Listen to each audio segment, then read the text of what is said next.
Truth, justice, and the Big Sills way. Good afternoon, everybody. Thursday night football. Hey, if I'm Jeff Bezos, I want a return on my investment for Thursday night ball, man. You know what, though? Traditionally, they're not been good, but tonight, this could be a pretty good ball game tonight. That party dude from San Francisco, Big Sills loves him. Very comfortable in my skin saying that. Hit the like button. You know, we're going to go down a road today, and we're going to talk about the 10 best passers in the NFL today. You think your boy's on that list?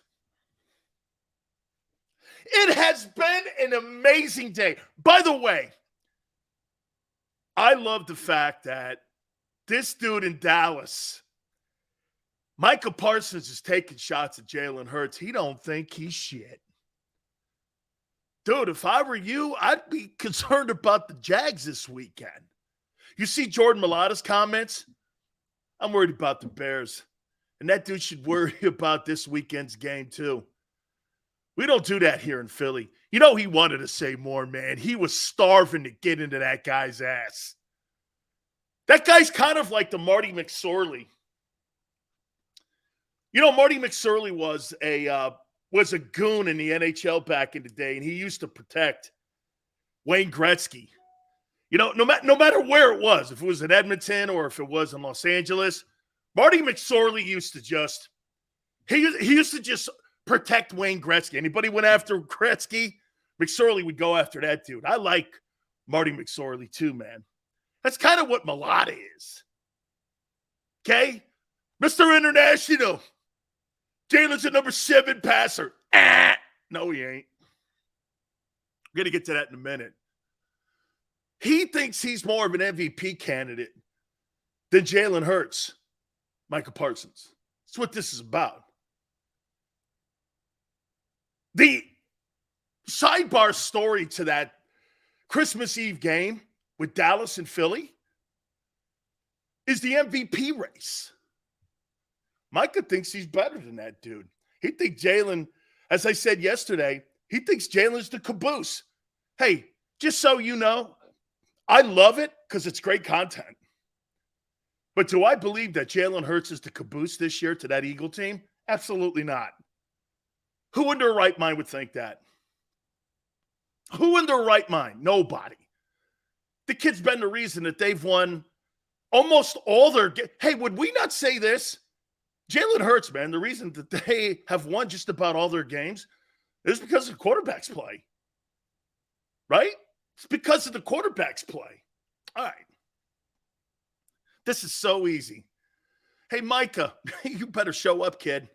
I think there's more pressure on you now, guy, because you know what? Jalen Hurts, for what you're saying about him, I know it sounds like I'm defending him, but you got to defend his play. Don't you think you got to defend Hurts' play here? Hoss, I've seen games where you haven't shown up. I've seen you in no-shows. That dude in Philly, that's the quarterback of the Eagles, that kid shows up every single freaking Sunday. I don't know, man.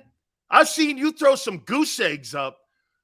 Even the Washington game. I'm not going to – Jalen didn't become the reason that you lost the Washington game. I disagree with that dude. Jalen's been the reason, man. That team's 12-1. Micah, one time you'll do this. This guy is a force. Yeah, you put Jack Driscoll in, and he's like hugging the buoy to hang on. And hey, man, no disrespect to Jack. It's what he is right now, but he could develop into something great. Get the best coach on the planet. And he goes to the best university of all time, University of Stoutland. You know what I mean? I mean, right? That guy better show up. Hey, first off, you better show up against the Jags. This kid, Trevor Lawrence, is playing some pretty good ball. He's playing pretty good ball. AFC Player of the Week offensively. That dude better show up, man. He better show up. Now we get into, you know, I said this yesterday to you guys. It's funny. Other people talk shit on Jalen. I get offended by it. But if I kind of throw some things out there on where he is right now in his progression, you know, people, I kind of put things in like building blocks here for you. You see, because we're not a cheerleading show. Everything is great, wonderful, Merry Christmas. That ain't quite what we do. We are going to have some fun here. By the way, we're going to do a little Christmas shopping. We have, according to the NFL Players Association, what the market value for every single position is going to be with next year's cap going up. Woo-wee! That Eagle team is going to look a lot different. Good night. You got a 1-year, 2-year window. But first off, is Hurts a top 10 passer? Let's take a look at that. Where are them numbers? Where are them numbers? Here we go. Let's see if Jalen's a top 10 passer. Mahomes, 4,160, 33 touchdowns, number 1. Number 2, Justin Herbert, 3,706, 21 touchdowns, Chargers. Look at these numbers, man. 12, 13 games, incredible. Joe Burrow, 36-85, 27 touchdowns. What a season he's having. Tom Brady, 3,585, 17 touchdowns. There's your problem right there with the Bucs. Can't score, and defense hasn't been able to really stop people in critical moments, and they can't run the ball. But, however, go. Josh Allen, 3,553, 26 touchdowns. He's number 5. Man, where's Jalen? Let's go to number 6. Here comes this. What are you doing, Tone? Geno Smith was in hibernation for a decade. He's come out in Seattle, looked around to 3,433 and 25 touchdowns. Amazing. So look at this already. Through 6, here are your top passers in the NFL. Mahomes, 4,160. Herbert, 3,706. Burrow, 3,085 and 27 touchdowns. My God. Brady, 3,585. Allen, 3,553. Geno Smith, 3,433 and 25. Kirk Cousins, number 7, at 3,358. 20 touchdowns and only 4 picks. Wow, what? How about this guy? And I'm going to make a comparison to you. By the way, do you think that Jalen Hurts is having a better passing season than Jared Goff? Well, let's take a look at that. 3,352, 22 touchdowns and 6 picks. Hey, man. Yeah. Shit, I'm all the way down to 8. Where's Jalen? Tone. Hold on, Tone. I said passer. Listen to how I phrase this. These are the top 10 passers in the league. Top 10 passers. Okay? You guys are adding more to this. Number 9. I'm down to 9. 3,202. Trevor Lawrence? What? Good job, Doug. And 20 touchdowns and 6 picks. Nice job. Jalen could easily have 4K if he didn't sit 3 games. You mean he was hurt? Okay. Oh, that's right. They yanked him because he's a dual threat. Whatever that means. How many of these quarterbacks have been a part of blowouts where the guy sits in the fourth? Oh, wait a minute. At number 10, the guy in Philly shows up. Jalen Hurts. That is quite a climb. You're now a top 10 passer in the NFL? 3,157 with 22 touchdowns. He is getting better as a passer. He is. There it is. He's getting better as a passer. He ain't the rest of them guys because he's dual threat. Well, put his total yards together and his total. I didn't ask you that, and I didn't say that. This is the stigma he has. Dual threat. Any other dual threat? You know what? To be candid, he's the only other really dual threat. And this is what makes Allen even more insane. That Allen is that far up the list, and he runs the ball. By the way, he's the next one on the list. That's a damn shame, too. You better get him a running back, or that guy's going to be the next Kyler Murray. Dual threat. Jalen Hurts, number 10. Unbelievable. He's made the top 10. Mahomes and Herbert and Burrow and Allen and Brady and them. I mean, come on, it's a different world. We're talking about passing quarterbacks. Jalen's dual threat. Can you win a Super Bowl? I don't know. We haven't seen it, but maybe if Allen and Hurts get there, dual threat will be a thing. Be like bell-bottom jeans, Crocs, the pet rock.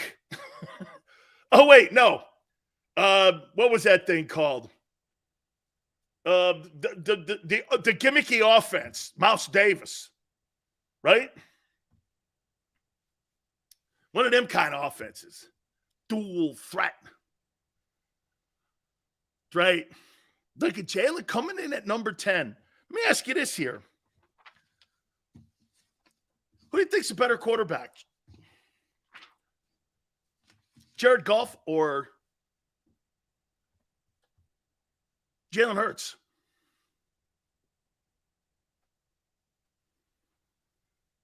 $33.59, 22 touchdowns, 7 picks, 66 completion percentage, 98 quarterback rating.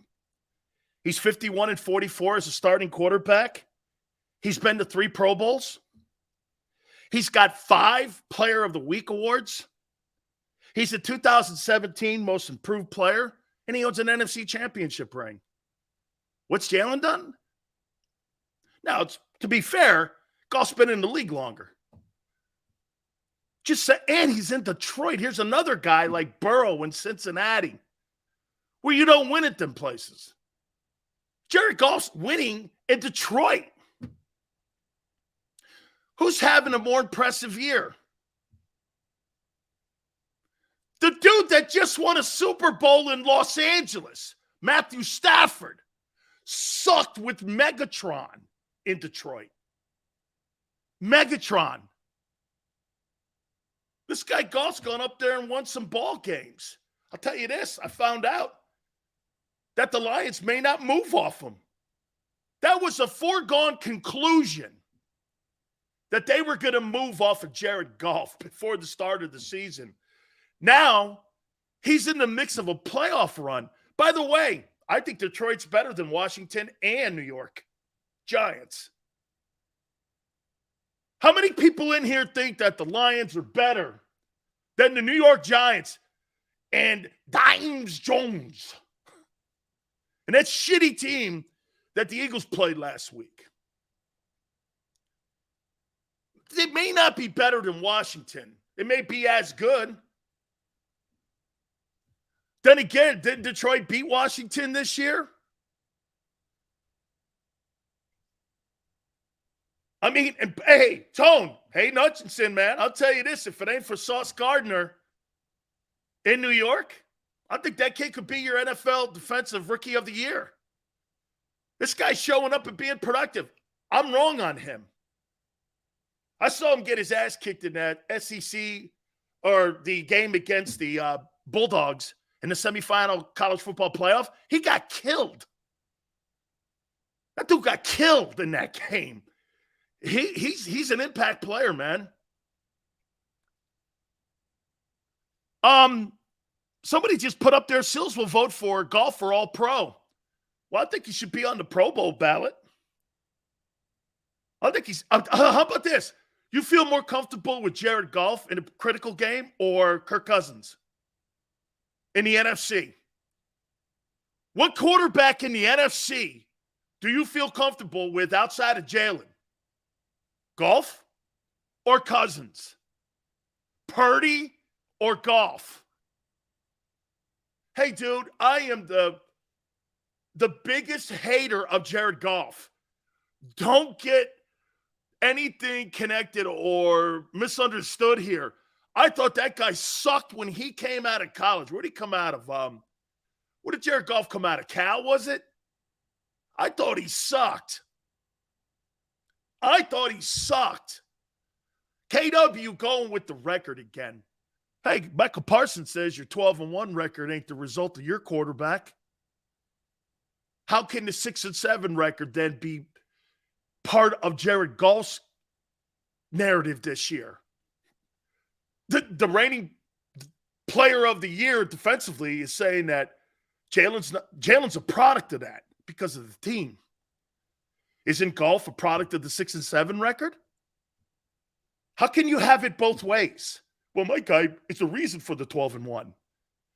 Well, not according to the guy who plays for the Cowboys. He's calling Jalen Hurts a caboose. So when you talk record, this is why when you talk MVP about Jalen Hurts, okay, you start with the record always. He's 12-1. It's a team. That's a team accomplishment, not a Jalen Hurts accomplishment.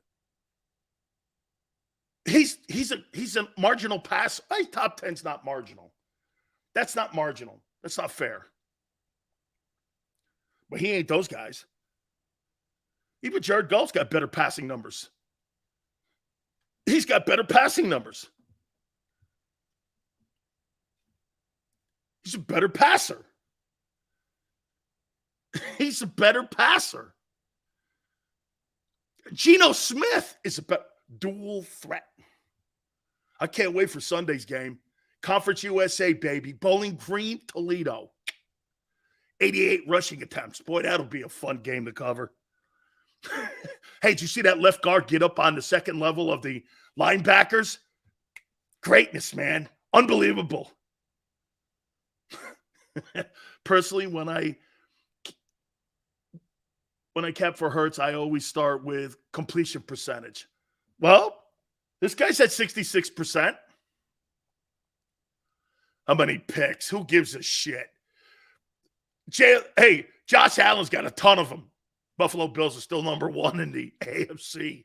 Well, he throws a lot of picks. He throws for a lot of yards.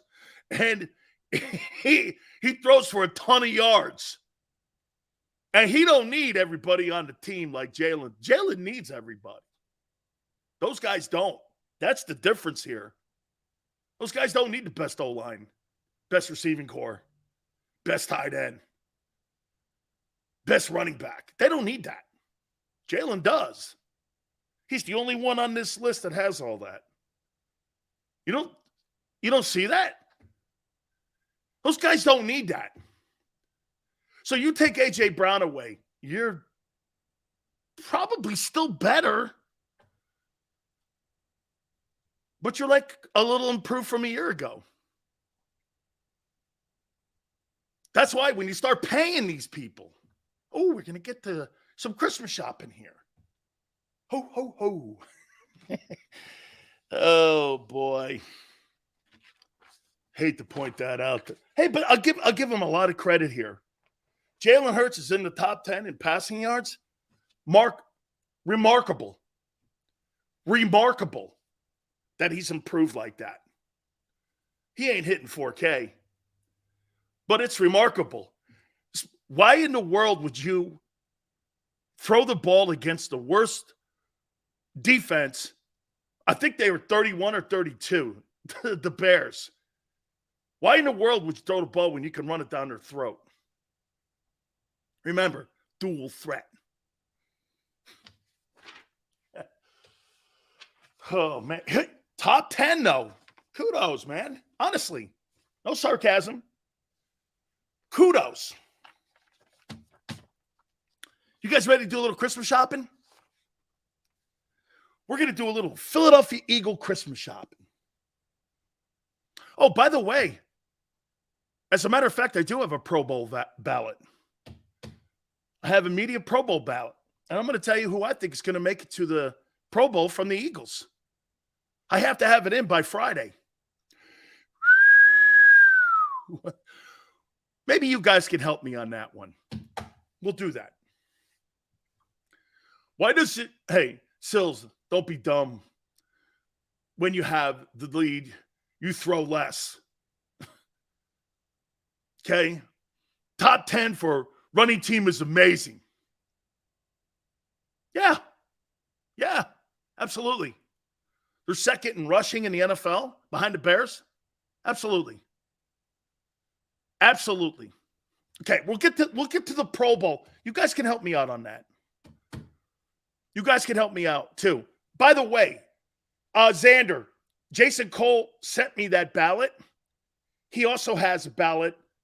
He'll be in hour number 3 at 5:30. I'll ask him who he thinks should be going to the Pro Bowl from Philadelphia. How you doing? All right.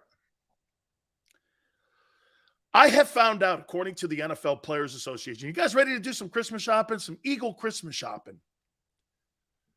Okay? Here is what the projections are going to be for market value, or if you were going to franchise tag a player at each respected position. Let's see how many of these guys won't be in Philly next year. Cornerbacks, 18.156. Woo! And by the way, I have the base salaries for all the guys who are free agents for the Eagles. And then you tell me if they're going to take a haircut. DTs, $19.74 million per. You think you got a $20 million DT sitting in that room there? Linebackers, $20.9 million. I was pretty shocked, according to the NFL Players Association, on projections on what the tag would be for linebackers. Wow. Offensive linemen, 18 point. Now, know this. Not all the guys that are going to be free agents on the Eagles are going to get max money. O-line, 18.26. Quarterback. You understand when you start negotiating this coming offseason with Jalen Hurts, it starts at $32.4 million. So when you guys are throwing 30 out, you might want to put that away. Okay? You might want to put that away. It starts at 32.4 according to the NFL Players Association projections. Running back. I thought this was higher, but it's not. 10.1 million. Safety. 14.4. I've given you the positions now. Here are the Eagle guys and their current base salaries. Now, some of these guys do have incentives tied to their base contracts. I just went with the base. And let's take a look at this. The two highest paid free agents you have are Cox and Hargrave. The Franchise tag is 19.7. Fletcher makes 14. Hargrave makes 13. Those guys are not going to be re-signed. You know, maybe Hargrave. Let's do a little adding, too. You think they re-sign Hargrave? Okay, if he's making 13 and the projected base is going to be 19, you're going to have to sign him for $16 million.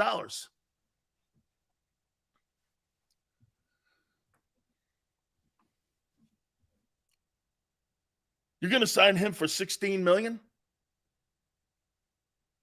Now, the question would be this. Would Hargrave get $16 million on the open market? How many sacks does he have this year? 8.5 for an interior lineman? That's pretty good numbers. If he ends up the season with 10 sacks as a defensive tackle / nose, somebody will pay him $16 million. Fletcher's gone. That $14 million is gone. He is if he comes back for $4 million, he's a part-time player. What are you going to pay a part-time player? 2? Fletcher could go out in the open market and get 5 somewhere else. I think Hargrave's the decision. But you're going to have to go up from $13 million. Are you going to pay him $16 million? You think he's going to take $1 million raise if he has 10 sacks? Hargrave's, you're going to have to pay Hargrave at least $16 million. There's $16 million for Hargrave. That's if you want him back. Guy with 10 sacks. So wait a minute. Let me get this right. You guys are going to let a 1,400-yard back go and a defensive tackle with 10 sacks go because you got to pay your quarterback. Are you really going to wait? Whoa. You're going to let a defensive tackle with 10 sacks go, right? And a back with 10-plus touchdowns and 1,400 yards go. Who's your GM? Seriously. Who's your GM? Captain Kangaroo? Howie's not that dumb.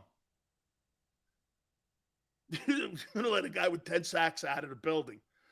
How many defensive tackles this year will have 10 sacks? 2 in the entire league.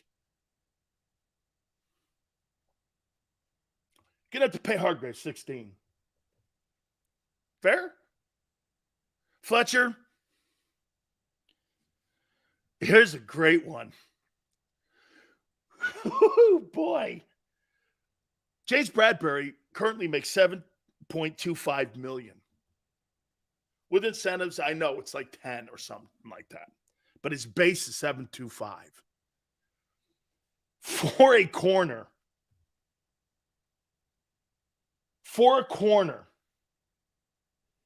It's 18-1. Oh, and by the way, he's 30. Are you paying $18.1 million for a 30-31 defensive cornerback? Are you doing it? Are you paying him? Hey, dude, he's going to the Pro Bowl. Are you paying a guy who's at a Pro Bowl level, who's 30 years old, $18 million?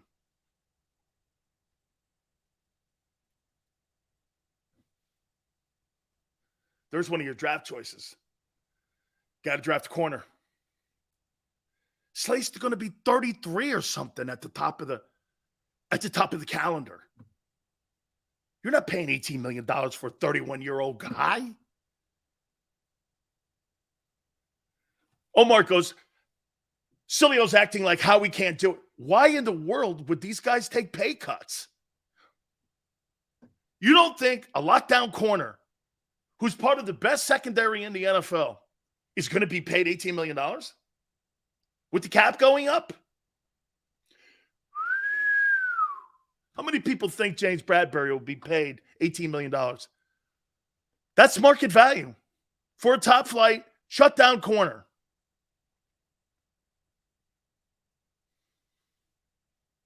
Are you paying him? Yes or no? Are you, Drew? You got to pay. Hey, Drew, what some of you guys are not understanding, you got to pay for success, son. Success isn't cheap. Howie's a genius. Yeah. I wouldn't say genius. Guy's not a very good drafter. Ray, you're paying him. Ray wants to pay him. Let's put that in there. There's $18 million. Bradbury. Okay. 9, 10, 11, 12, 13, 14. There's $34 million in 2 players on your defense alone. You sure you want to continue going Christmas shopping? Equal Christmas shopping?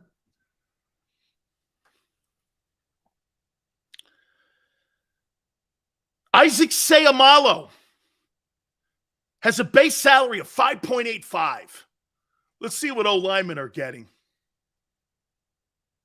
O-lineman, $18.2. Now, I don't believe he's an $18 million market value guy.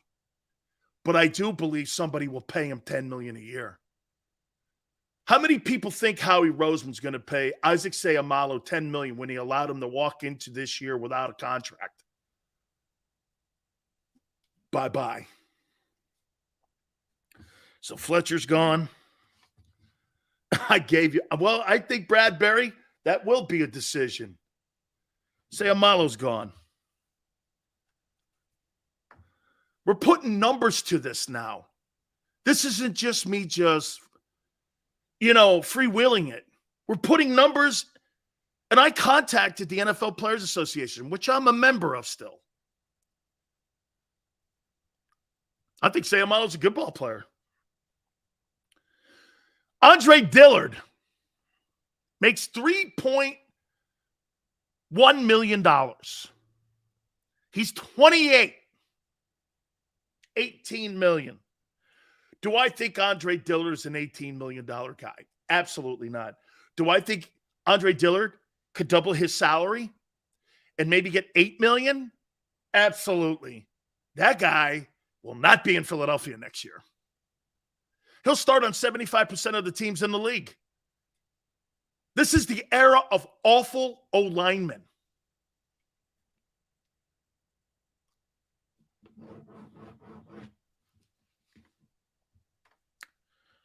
So Seumalo and Dillard and Fletcher Cox are gone. Again, Fletcher, he may come back for $3 million. And right now, currently, get 2 players that you guys say we're going to pay, Bradbury and Hargrave, at $34 million. Let's continue with our Eagle Christmas shopping.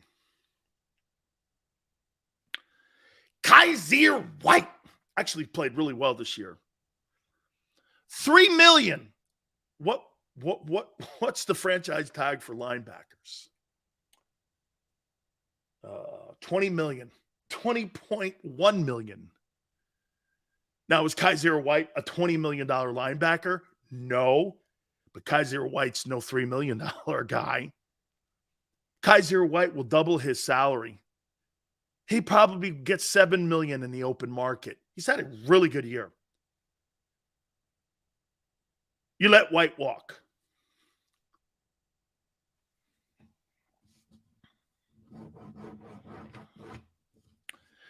Woo-wee! Are we getting here? Look at this one. Joaquin, if all these guys' contracts are coming up, that means they will play harder to win the Super Bowl, makes their stock rise, and more expensive. Remember what I said, Joaquin. You got to pay for success, my man. White will be back at $3 million. When he can go on the open market, you get $7 million. Yeah, that's right. Hey, Sills, I'm gonna double your pay. Nah, I'm all right. Yeah. Okay. God, this is terrible. Here's the next one. Oh, hold on. This one, I think there could be some tears on here. I want you to be prepared. Oh, and by the way, Kaiser White's 27. This guy's in his prime. Here's another one. TJ Edwards. He's 27. $2.1 million. I say if TJ Edwards gets on the open market, he could make between $8 and $9 million. The benchmark for tagging one of these guys is 20.1. TJ Edwards is not coming back. Howie's not paying that guy $10 million. He'll get that on the open market. You're going to pay him. Okay, we got TJ now. TJ. How about we instead go 10, we do 8. Okay, let's do 8. Still 12 million under value. It's a deal. There's 42 million and 3 players. Hargrave, Bradbury, and TJ. So get this, 16, 18, and 8. Oh, this is a lot of fun. Should we continue Christmas shopping Eagle style? TJ is balling. So we keep him. Boston Scott, running back, 28, makes 1.725. How much would you pay Boston Scott? By the way, first and foremost, do you want Boston Scott back? You guys want Boston Scott back? I think he's a good player. I mean, he doesn't cost a lot of money. 1.7? I don't know. 1.7? $5 million? For Boston Scott? That's a little rich for me. That's a little rich for me. I might give that guy $2.5 million. And if he doesn't take it, I'll let his ass walk. So I'm going to offer him would that be fair? I would offer him 2.5, and if he balked at it, I'd go, I'm not paying you more than that, kid. Let him all ride. It's business. $2 million? I think that's fair. $2 million, that's a little low. Right? Offer him 2.5. So let's go Scott. Now you're up to 44. Boston Scott, TJ, Bradbury, and Hargrave. Emmanuel says, Sills, with how crappy this secondary has been over the past decade, you would think keeping it intact would be Howie's top priority. Emmanuel, yeah. Yeah. Hey, dude, the reason that defense is playing so well is because of them dudes back there in the back end. But guess what? You got big money issues coming up. This is not talked about in the Inquirer or shows around Philly at all or around the country. You got to start paying for success, kid. Bargain basement deal and shopping at the dollar store and going to TJ Maxx and Marshall's is over. You're now shopping, okay, at Neiman Marcus. You're shopping at Neiman Marcus now. No more dollar store shit. Hey, I saw that over at TJ, that same sweater. Ain't working.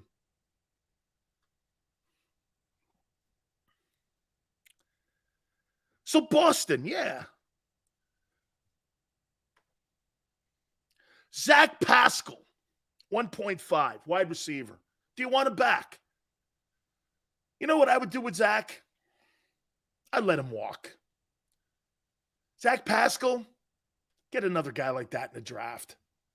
I'm not upping his salary. He's a number 4 dude. I'm going to pay a number 4 dude $2.5 million.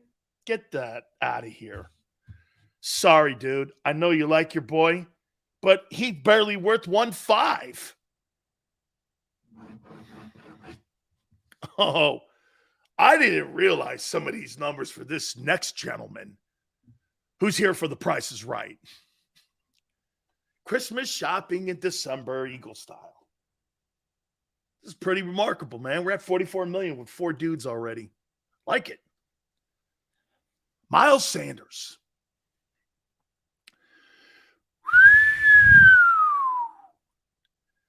Miles Sanders' base salary is $1.3 million. He's 26. The market value for a running back, according to the NFL Players Association, in 2023 will be $10.1. Let me say this to you. This kid continues on his current tracker and on his current pace, and the blocking that he did against those shitty Giants, and he gets 1,400 yards and 15 touchdowns or 14 or 13 touchdowns, the question will come down to this. Do you pay a guy who's had one dynamic year?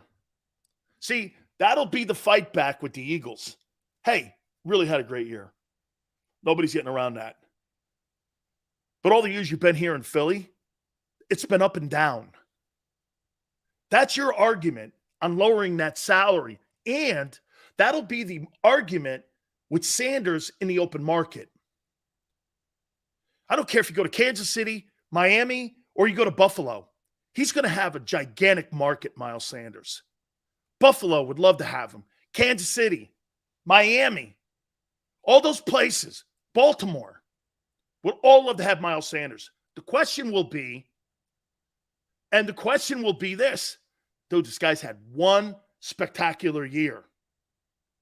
Do you put $9 million on a running back who's had one spectacular year? I get he's 26. Could he be coming into his prime? Yes. Could they be effectively using him better? Yes. Is he behind the best O-line in the NFL? Yeah. How's he going to run if he has to go to a place like Kansas City that's got two guys that are really good and the other guys kind of average in KC when it comes to their O-line? So what would be what would you offer Miles Sanders? You know, this is the second biggest question in the offseason for the Eagles. I think TJ Edwards is third. Bradbury's probably up there. We haven't even got to the other guys yet. But he's got to be a priority in conversation right now going on in the front office. What's a fair value for Miles Sanders right now? Knowing that the tag is $10 million. Running backs are 10.1.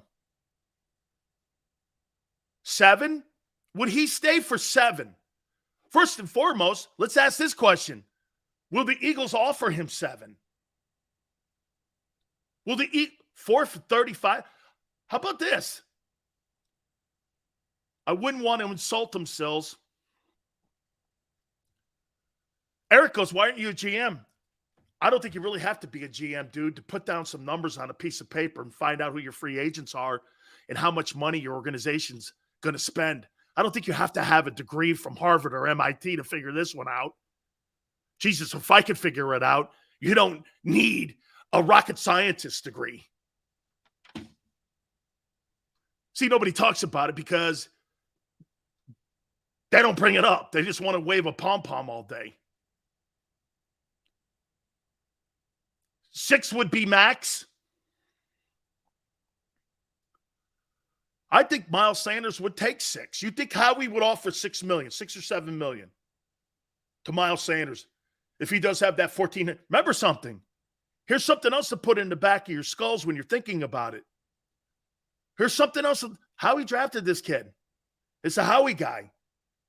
Howie covets those people like they're China. You know that. Like they're fine China. Howie, he loves his dudes. He ain't going to overpay for him, but he loves his guys. 3 years, 25 at 7. I'm going to say for shits and giggles, he takes the 7. I think he should. That's a lot. That's a lot of money. That's going to be an interesting conversation.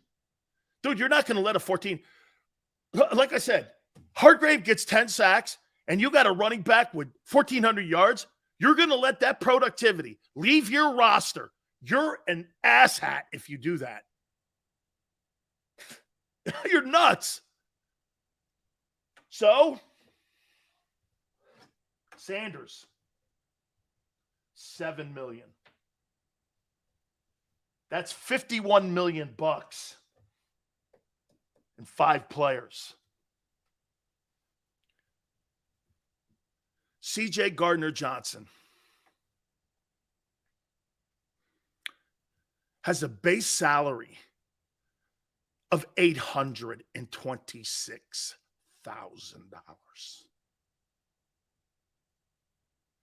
What do you think that dude is going to get on the open market? And let's classify him as a safety. What's the base and tagging a safety? 14.4. Do I think CJ is a 14.4? He was leading the NFL in interceptions. You want to hear something crazy? CJ getting hurt might be the best thing ever happened to the Eagles when it comes to player decisions. Because if that guy would have ended up the season with 10 interceptions and led the NFL in interceptions, how are you paying for that? You're already playing, according to you guys, Bradbury 18. You're paying him $18 million. Are you paying CJ? Let's say this. Would he get $14 million as a safety? Man, I don't know, but it would be close. I say he gets between 10 and 14. So are you giving CJ $10 million, offering him a $10 million contract? Yes or no? Are you offering CJ? It's going to be between 10 and probably 14. It's going to be somewhere in there. You are. Let's not go the high end. Let's go the shorter end. Let's go 10. Compromise. We're now at $61 million.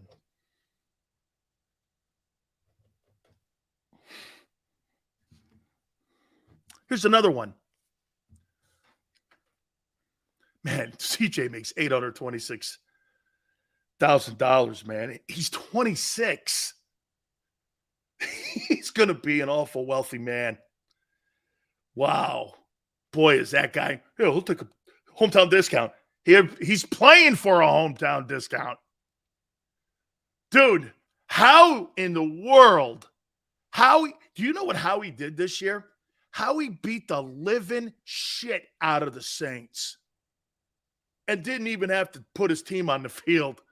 He took their one, and he took a guy making $826 who's going to be a market value guy and put him on his team. Man, I don't know about you, but Mickey Loomis, bro, you could lose your job with the way Howie beat you up this year. Mickey Loomis is a really good GM. And Howie bent him over his knee. He beat him up.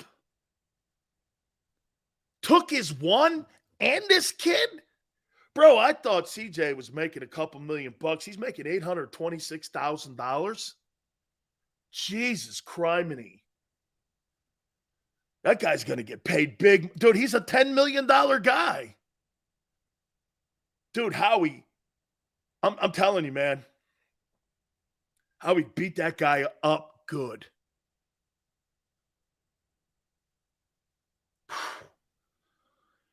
Here's an even insane one. Marcus Epps is a free agent at the end of the year. He makes $672,000 base. You heard me right. This guy makes $672,000 base. He's 27. What is the market value for a safety? 14.4. Both your safeties are making $1.4 million combined. The price of success is going to hit the Eagles with massive sticker shock. You think the inflation rate is high for Americans? The inflation rate for the Eagles is through the roof. How much are you paying Marcus Epps? Remember, this is, I believe, if I'm not mistaken, correct me if I'm wrong, isn't Epps also a Howie guy? What are you paying Epps? Are you letting Epps walk out the building?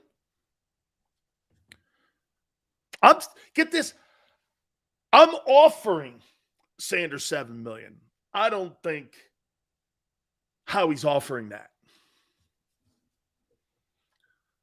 $3 to $4 million for Epps when the base and the tag is 14.4? You're way off, dude. That guy's a $6 million player. Marcus Epps could get between $4.5 to $6 million in the open market. On a Super Bowl champion team? You guys are like, hey, you guys are all sounding like Howie. Epps can walk. Okay.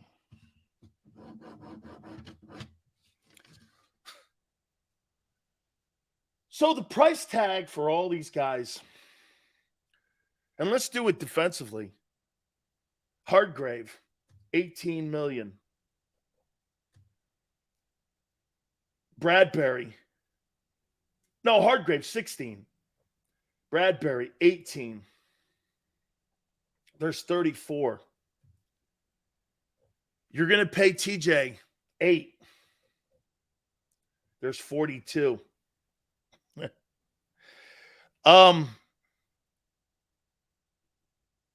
Gardner Johnson, you're paying him 10.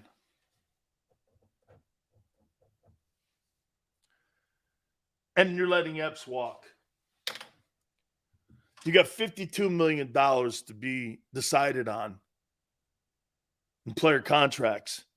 And in the process, you let Fletcher Cox, Isaac Seumalo, Andre Dillard, Kaiser White, Zach Pascal, Boston Scott, and Marcus Epps all walk.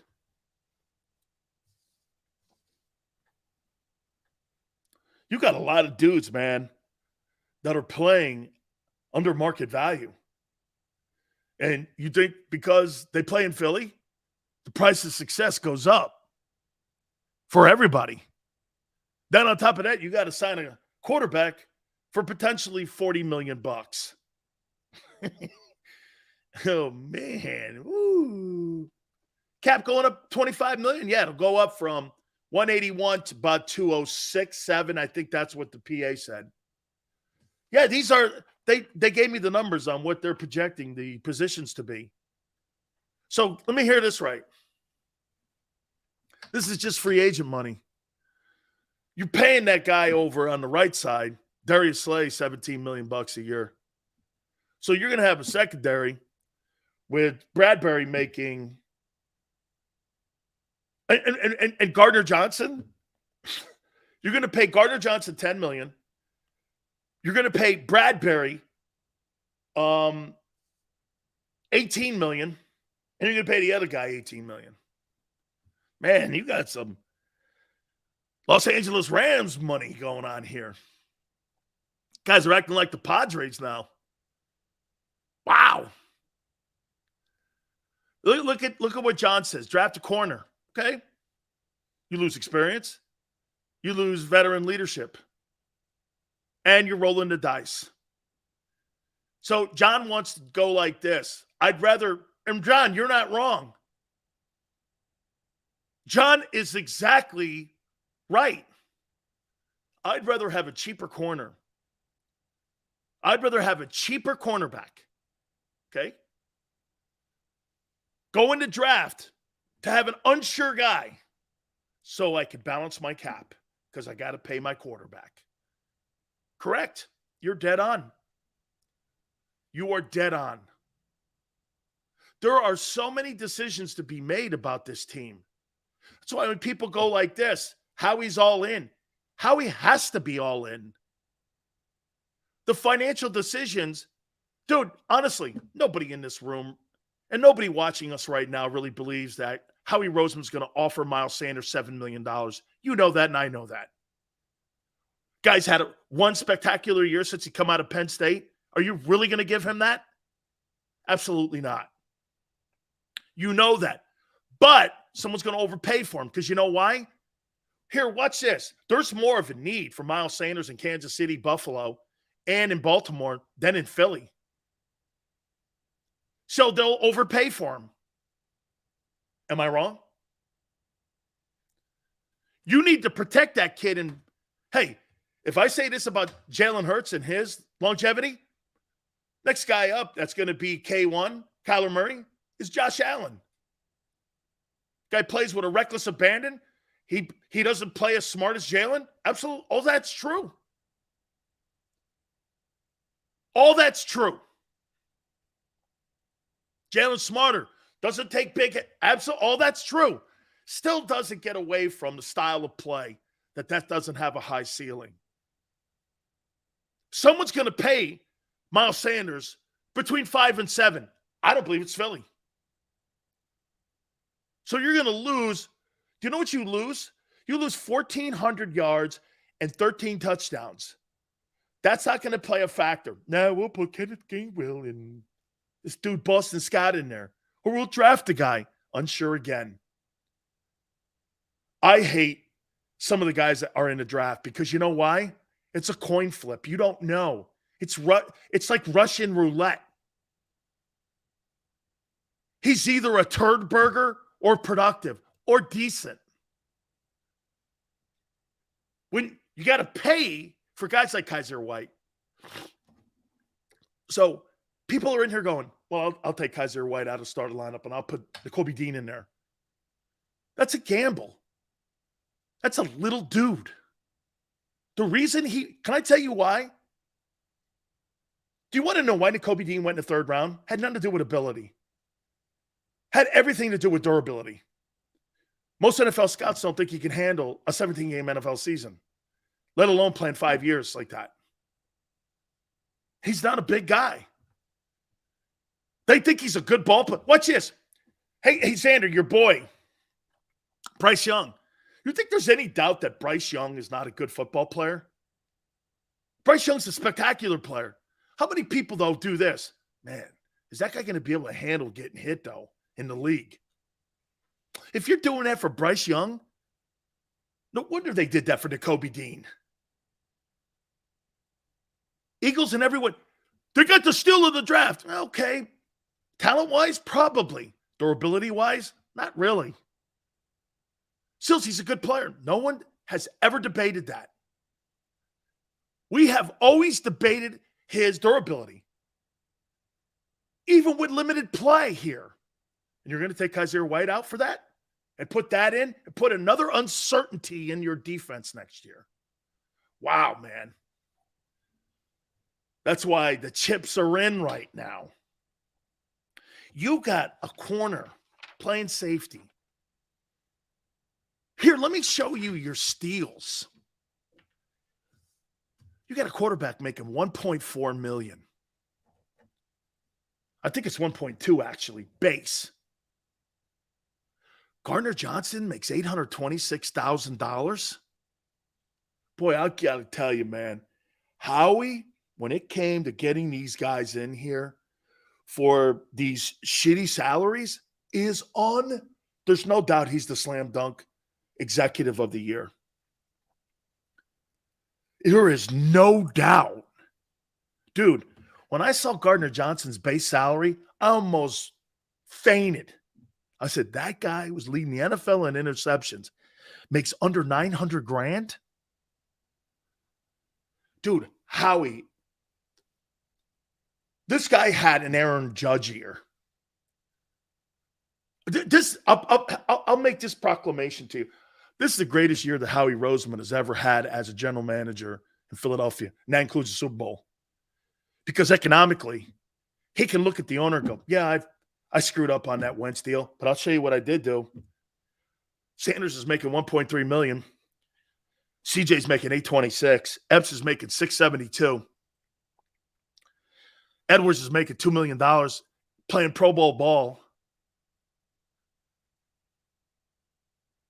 Bradbury's making $700. He's making $7.2 million bucks.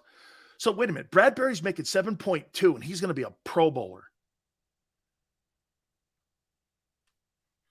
Dude, the only guys that are really not worth the value of the money they're making right now are the two DTs. And now that's kind of changed because Hargraves had 8.5 sacks. He's got 8. You can't do this. Well, CJ. He's got the guy's leading the NFL in interceptions. You're going to let him walk out the building? Are you going to let a guy who's leading the NFL in interceptions walk out the building?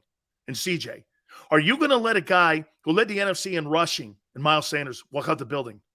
Are you going to let a defensive tackle, one of maybe 3 guys in the league that has 10-plus sacks playing DT, walk out the building? Oh, and by the way, you got to deal with your quarterback now, which will be top priority. Because you don't want to – you know what Jalen would probably do? Jalen would go, hey, address those other guys. I completely agree with that. I think he would say that. I think Jalen would go, hey, man, go address those guys. We have a great relationship. We'll work on it. You know what I would say if I was Howie Roseman and Jeffrey Lurie? Nah, we're going to take care of you, dude, because you know why? You're the face of our franchise, and we don't want to do any insulting here. Because Clutch Sports is watching what's going on here. Remember something, bedside manner matters. And what I mean by bedside manner, how you handle negotiations and shit. That's why I tell you, Miles Sanders, you letting him and Sayamalo and some of these guys walk, hey, by the way, how come Howie hasn't come to James Bradbury and offer him a new contract or CJ Gardner? How come they haven't done any of that?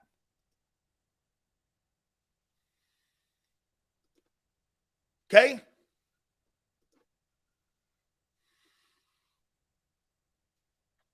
Crazy. These are all decisions. I'm going to say it one more time here.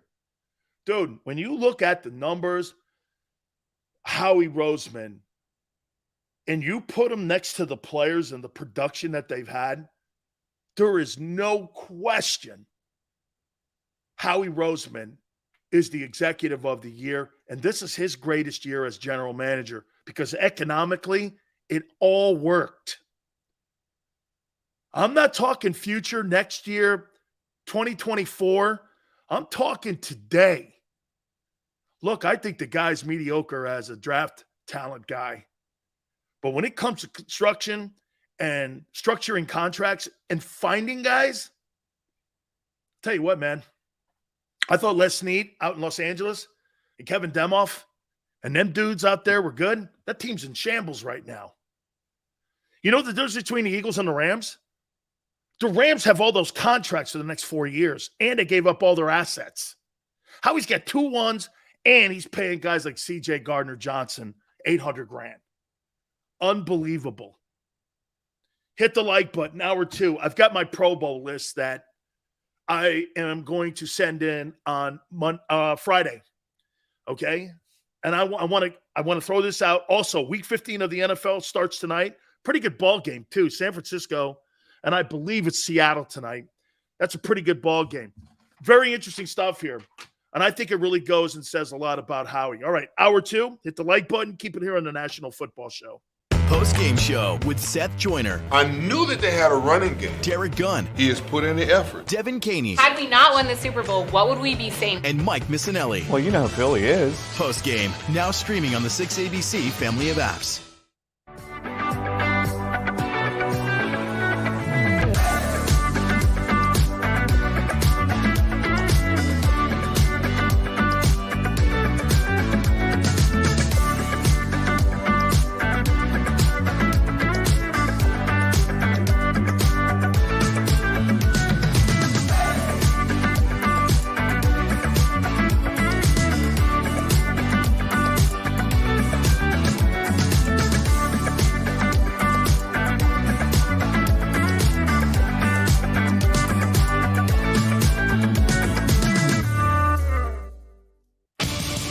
the greatest fans on earth. It's a bold statement, but would you expect anything less from Philadelphia? 58 years of heartache creates a toughness, a grit, a resolve not found in most. Sure, our prayers were answered, but now that we've had a taste, we're looking for more. Pondley Hockey, official partner of the Philadelphia Eagles. Number 1, Jeff D'Ambrosio. Destination Downingtown is rolling back prices for a December to remember. For a limited time, you can own, not lease, brand new 2023 Jeep Wranglers for only $30,995 or $339 per month. New Rams starting at only $30,995 or new Ram 1500 Bighorn Crew Cabs $189 per month. Zero down can deliver. Get the price you want, the selection you need, and the VIP treatment you deserve. Jeff D'Ambrosio, Destination Downingtown, Big Finish Sales Event. Did you know taxes could be your biggest expense during retirement? Are most of your assets in tax-deferred accounts like IRAs and 401ks? Taxes are historically low today, but we're facing significant headwinds in the future. Do you have a plan? The Thrive Financial team has more than 100 years of experience helping people across the Delaware Valley with forward-looking tax planning. Learn how to shift your money from forever tax to no or low tax accounts. Get your Thrive Retirement Tax Playbook today. Go for the beers, go for the cheers, go for the hit and the hits, go for the scene, go for the screens, go for the gallery, go for the win, go to Ocean.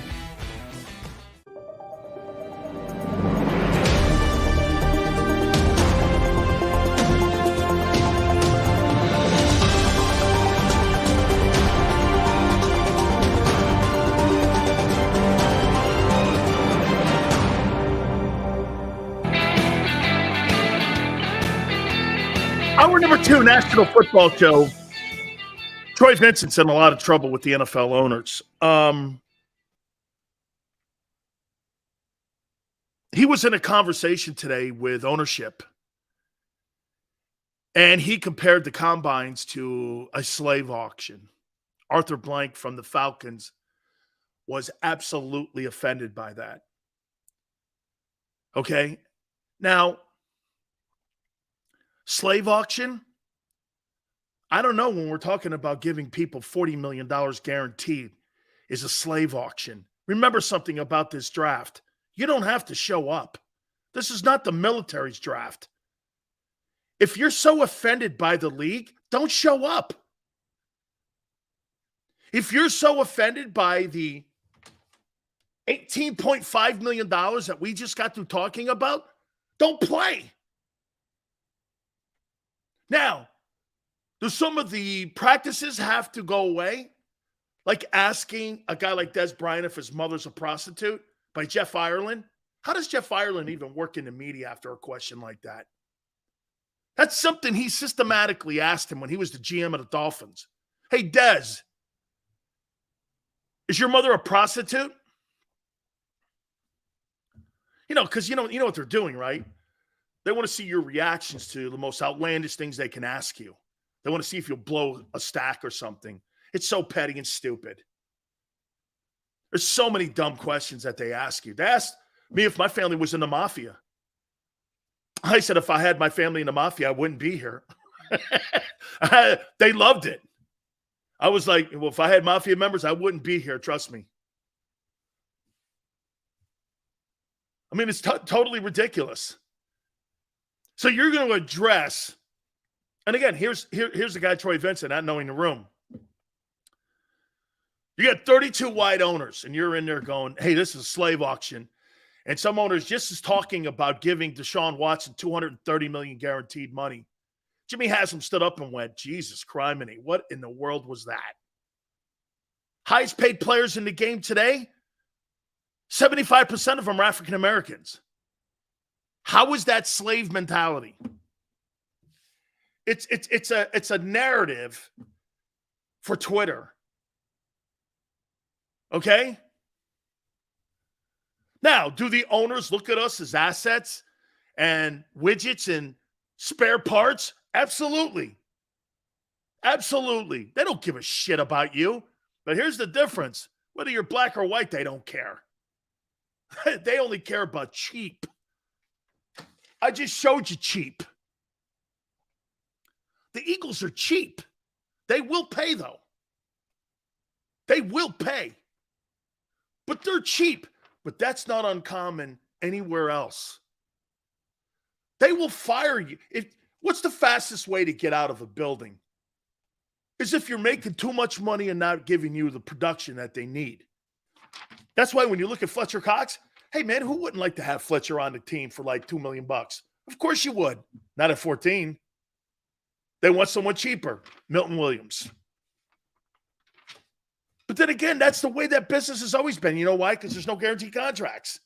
It's not like the NBA. Okay? Christian McCaffrey getting that $20 million deal. I think the only reason Dak got it was because of versatility. Okay? Dude, honest to God, when you're putting a football team together, nobody in the NFL has a white chalkboard and a black chalkboard. You know what they have? The best chalkboard. Who can win ball games? That's all they care about. That's all you should care about. Whether he's gay or not gay or Republican or... Bro, win games. That's all that matters. Now, that's a player mentality, too, talking to you. I know that there's management and not everything is rainbows and butterflies and a pot of gold. I get it. I understand that. To me, I'm talking like, I just want to win, man. Okay? All right. Enough of that. Whew. Trey Vincent ain't gonna, he will not keep his job. He will not keep his job. Hey, let me do one more thing before I move on to the Eagle Pro Bowl guys that I have to submit for tomorrow. You Seals, can you defend Hurts sometimes because he's far better than most quarterbacks? I did. He's a top 10 passer. He's 10th right now. He started the season 28th. Is that not defending him, GT? Is that not defending him? Can we point out Mahomes has 5 years in the same system? Jalen 2 years. Brett. Then I turn around and go, well, the guy in Cincinnati's 2 years in. He's won a conference championship in his first year starting. Mahomes won a Super Bowl in his second year starting. Won an MVP award in his first year starting. He's not those guys. But he's gotten better as a passer. He's 10th. I think that's a lot of good love. Dude, GT, Jalen Hurts is nowhere in the conversation when it comes to winning of Jimmy Garoppolo. He's not even, watch this, GT. Jalen Hurts hasn't even put a resume up that would top Jared Goff's. Albeit, those guys have been in the league longer. But before you start talking shit, watch this. Jared Goff or Kirk Cousins, whose resume would you rather have? 5-time player of the week, comeback player of the year, took a team to a Super Bowl. He's got 4 Pro Bowls. I don't know. And I don't have to pay. And Jared Goff making $30 million. The other guy's making 30 and hasn't done shit in Minnesota, nor did he do shit in Washington. I don't know. How about this? Jared Goff, does he have more of a resume than Dak Prescott? Yeah, I think so.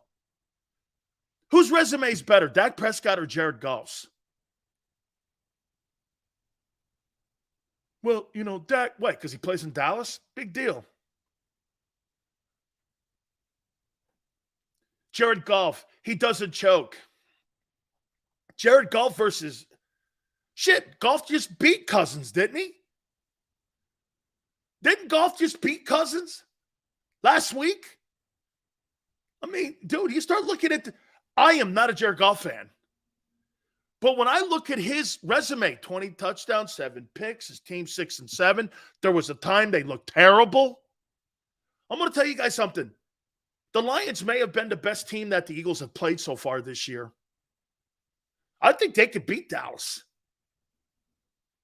I think that Lions team could beat Dallas. Jameson Williams now is becoming part of the offense too. I don't know. Dude, they got a really good backfield. They can run the ball. Their O-line, remember I told you at the beginning of the year, hey, with Penei Sewell and them guys, they got one of the better O-lines. And it panned out. That was the toughest game that the Eagles played all year, was against that Lions team. Boy, looking back on it now, that's a great win. That's a great win.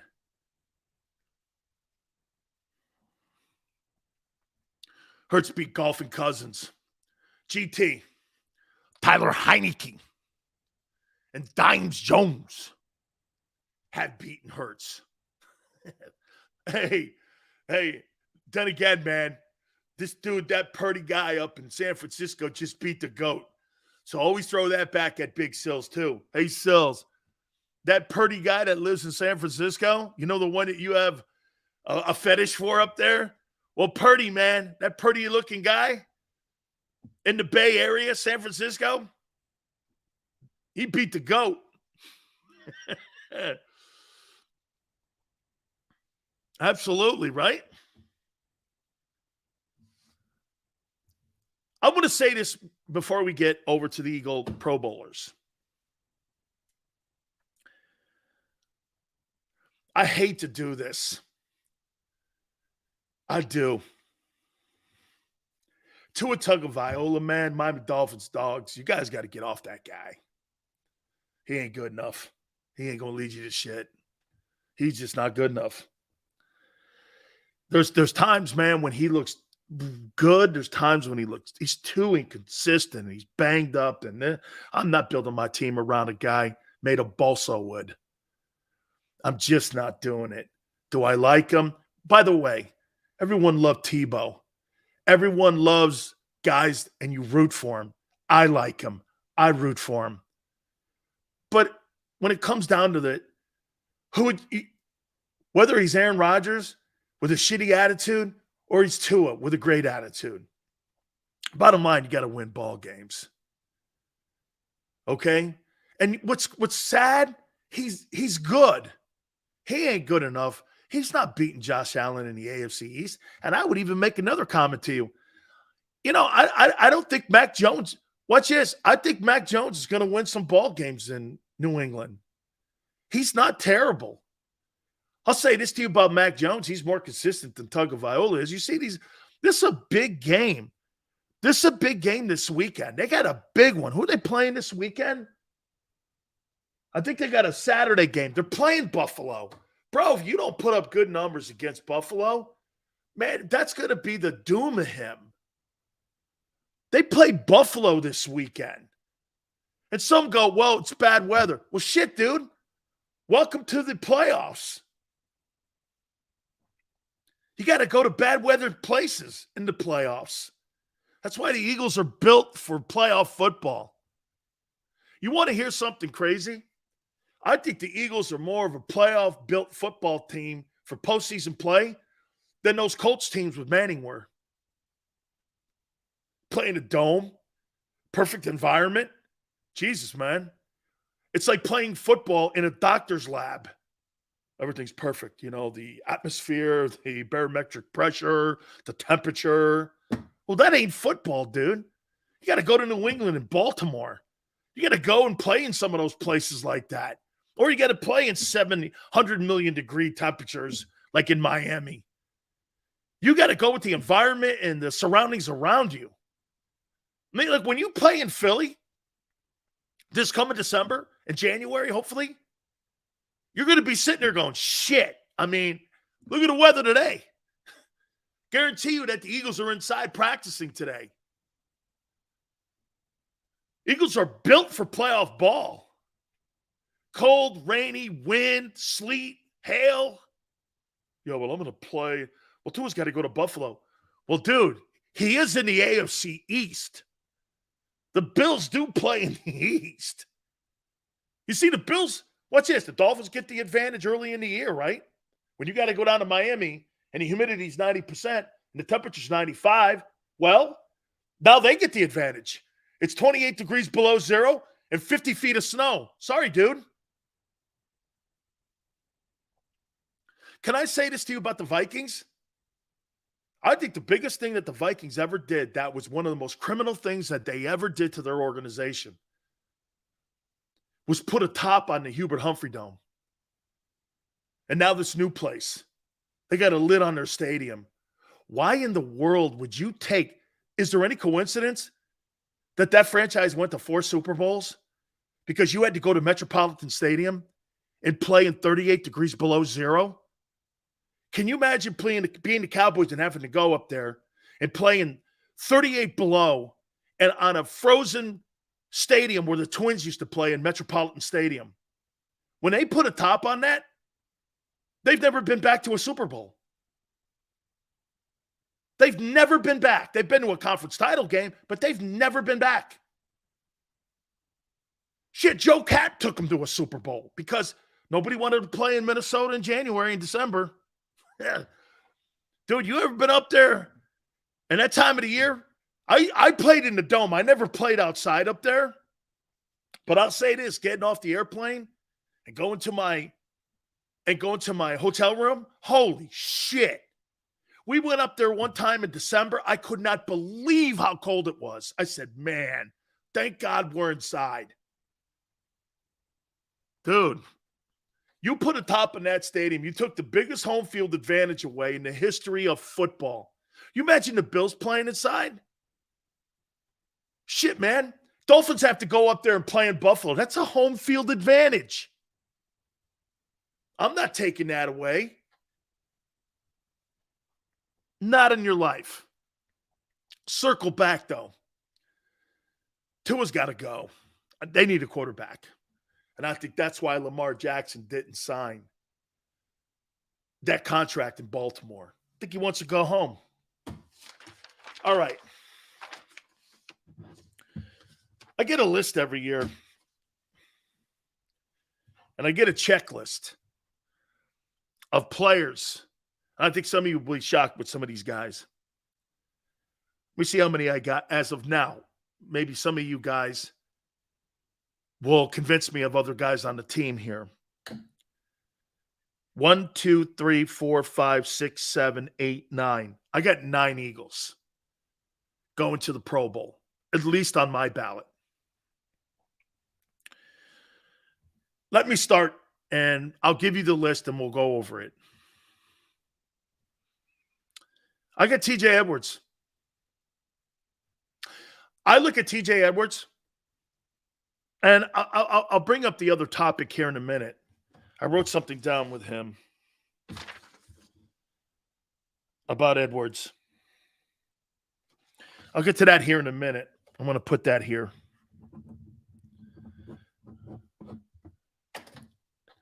Are we all good? TJ Edwards making the Pro Bowl. By the way, Pro Bowler.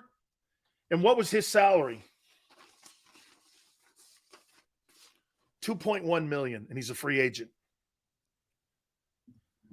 2.1,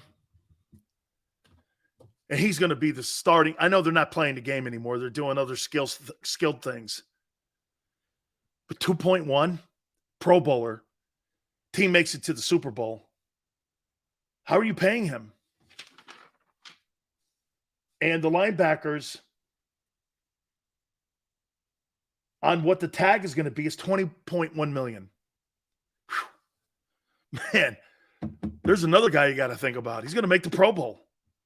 I talked to numerous. TJ Edwards is going to make the Pro Bowl. Are you guys ready for this?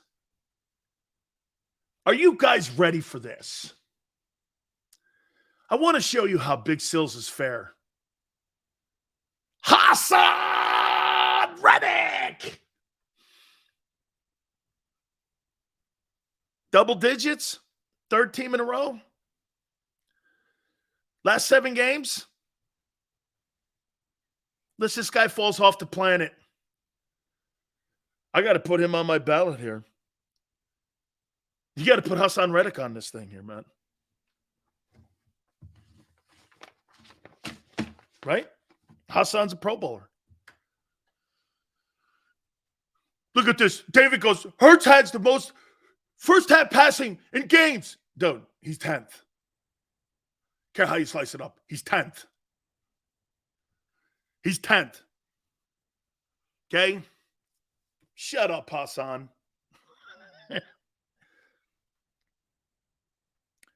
My corners.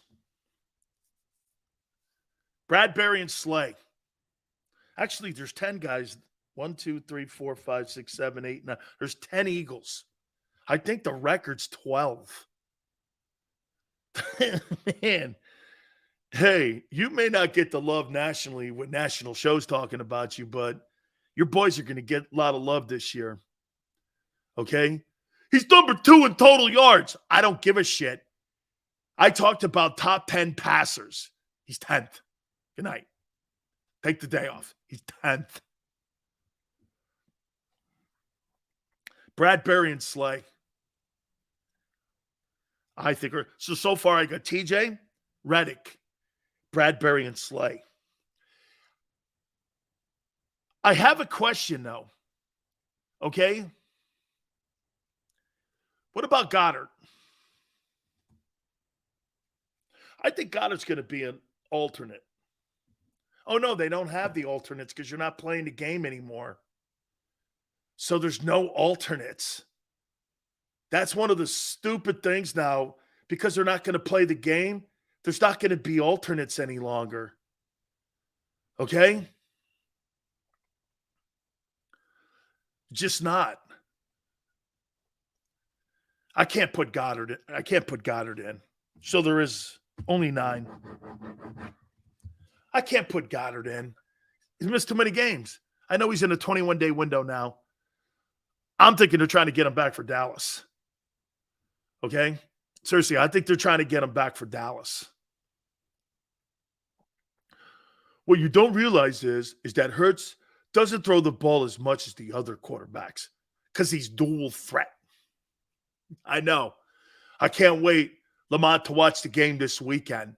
Conference USA at its best, baby. Be about 80 rushing attempts in the game between the Bears and the Eagles. Well, it looked like a 19. Hey, you know the only thing, Lamont, they need? You know the only thing they need for this game on Sunday are scrum hats.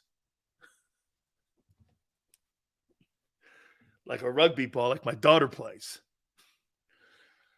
Be like a rugby game. There's no doubt there's going to be more rushing attempts than passing attempts between the two quarterbacks. So how many passing attempts are you predicting for Bears and Eagles? 4. For just Fields? No, total. Well, what about running? 85. Yeah. Steel's first half passing. No. He's 10th. He's not a passing quarterback. Jalen Hurts is not a Pro Bowl quarterback because of his arm. He's a Pro Bowl quarterback because of dual threat. Yeah. Dual threat. Oh, look at this. Sully goes, Philly beat Dallas. Well, wait a minute. According to national media and Michael Parsons, you beat Cooper Rush. You didn't beat Dak in this Cowboy team. Dual threat. Identity. Josh Allen's arm versus Jalen Hurts' arm.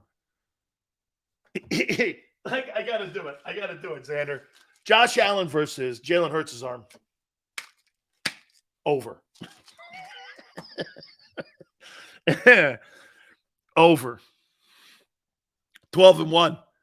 Steven goes right into Michael Parsons. It's a great team accomplishment. It's not a Jalen Hurts accomplishment.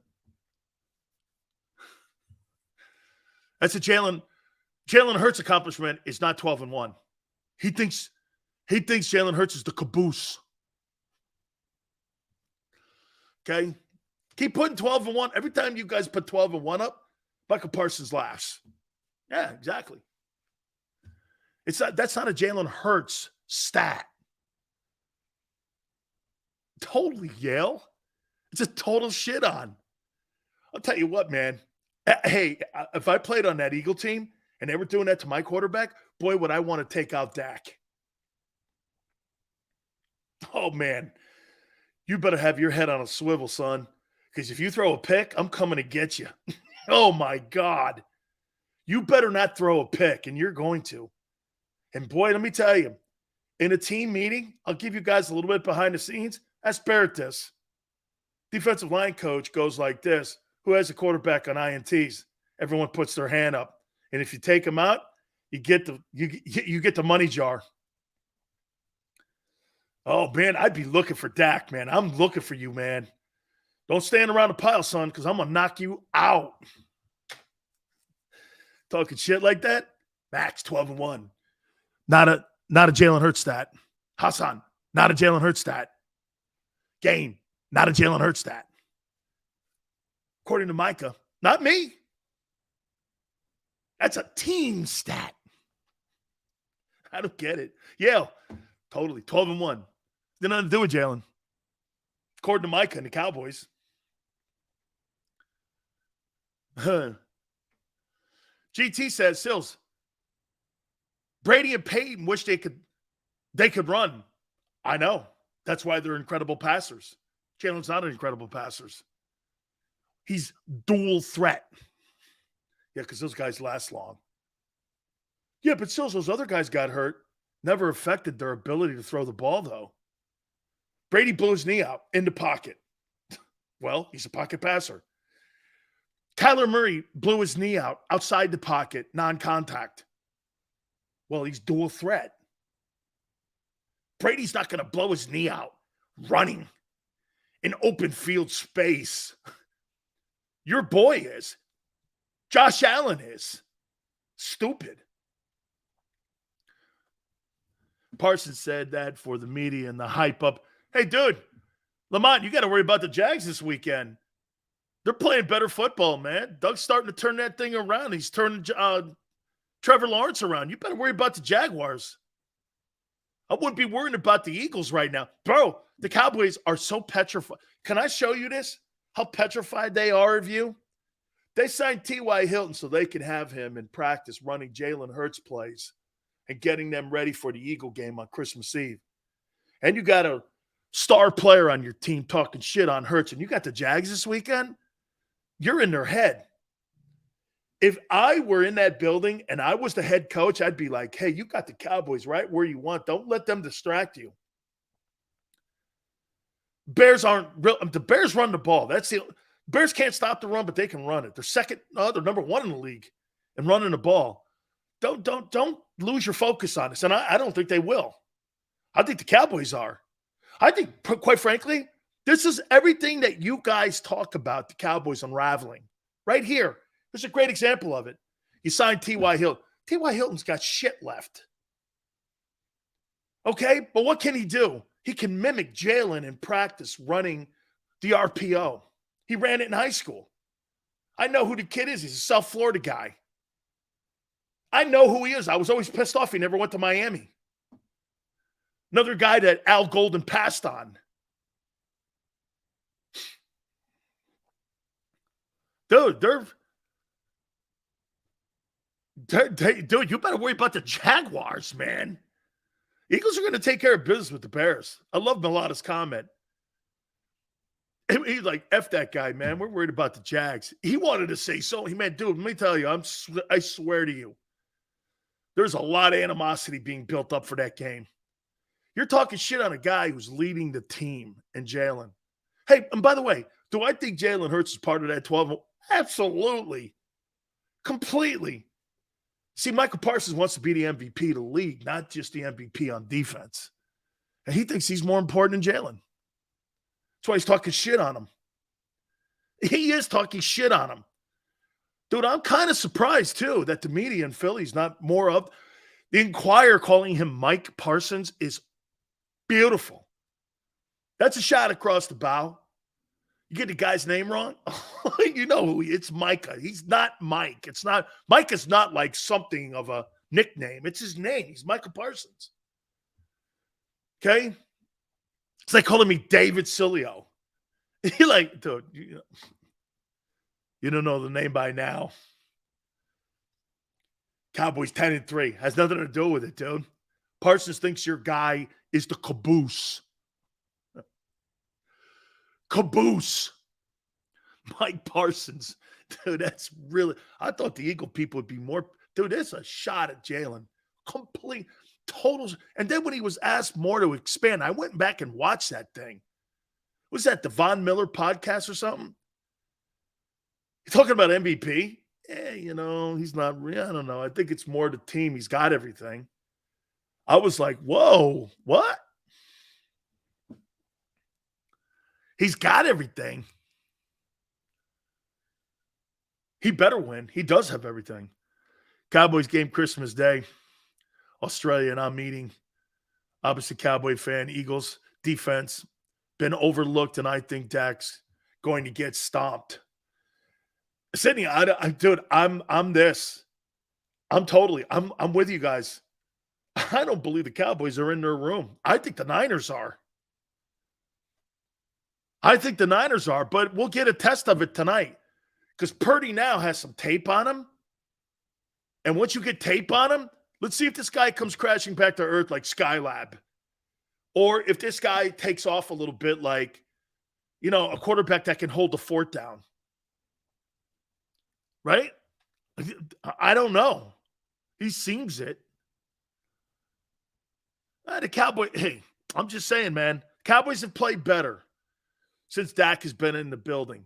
He's still throwing picks, though, man. I think he's got 9 over the last 5 games. Way too many turnovers. They're being more aggressive, and Kellen Moore's calling more aggressive plays. But you can't have 9 turnovers. Way too many turnovers. You're not beating Philadelphia with 3 picks. There's no way on the planet that the Cowboys can beat the Eagles with 3 picks. No way. You got to play clean football against them. If you don't play clean football against the Eagles, you have no shot. And the Cowboys, I think their running game is okay. Bears have better running. Didn't the Bears go for 250 on them also? They signed T.Y. because Parsons can't read the RPO. Go look at the Eagles game and Texans game. Like it, Ray? I like it. They're running that shit. They're running that stuff in practice right now. They're putting Eagle plays in there. Micah doesn't fear Hurts. Well, I know, but he does fear Lane Johnson. Lane ate his ass up. Micah Parsons was a punching bag for Lane Johnson. And then Micah Parsons starts talking shit when they put Jack Driscoll, the floating buoy, in there. Let me hold on to the buoy. Just hang in there. He did okay, man. I mean, right? It's quite a drop from Lane to Jack Driscoll.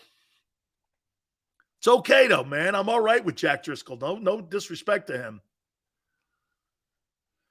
Sills, who wins the Parsons versus Mailata matchup? I don't think Jordan Mailata's had a good season. I think the injuries played a factor with him pretty much all year. He struggled. I think he's picking it up a little bit the last 2 weeks. He's getting back into his set. The problem, Wendell, with Mailata the last couple weeks, maybe even last couple months, he's getting beat like he did 2 years ago on the second move. Like effort guys give him trouble. And if he can't get that arm extended, it's like blocking like with an alligator arm. And those guys with those long arms, like Nick Bosa, will give Jordan Mailata a problem because of injury. Because he can't extend. Jordan's an enormous man. Here, simple dynamics. Watch this. He's a 6'8" guy, right? You turn yourself into a 6'3" guy when you can't extend. You're like 6'3" now. And he's going against Bosa, who's 6'6". You automatically, physically have an advantage in reach on him because Jordan can't get that left arm out. Dude, if the right arm, to me, probably would have helped him more if he was injured. But this arm here, it's its outside shoulder. So what you do is you show the hand to the tackle. He gets his hands up. You slap him because he's here. Just dynamics. And you practice that when you watch Jordan Mailata. Now, I think he's extending it more, which means to me he's showing more health. Okay? When Malata, the dude, end of last year, beginning of this year, he was killing guys.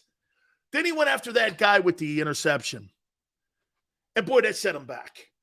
He was doing this. Look, watch this. You got a premier pass rusher. Can you imagine doing this to Reggie? You can extend this. That's why he doesn't get beat on inside moves, because he can extend. But when you got a guy on the outside in a 7 or 9 technique, and you're out here like this because you can't extend the shoulder, look at the distance. You cut down that. That's why you're watching him against Pittsburgh and you go, damn, man, how can that guy beat him like that? Again, I think he's getting better, though.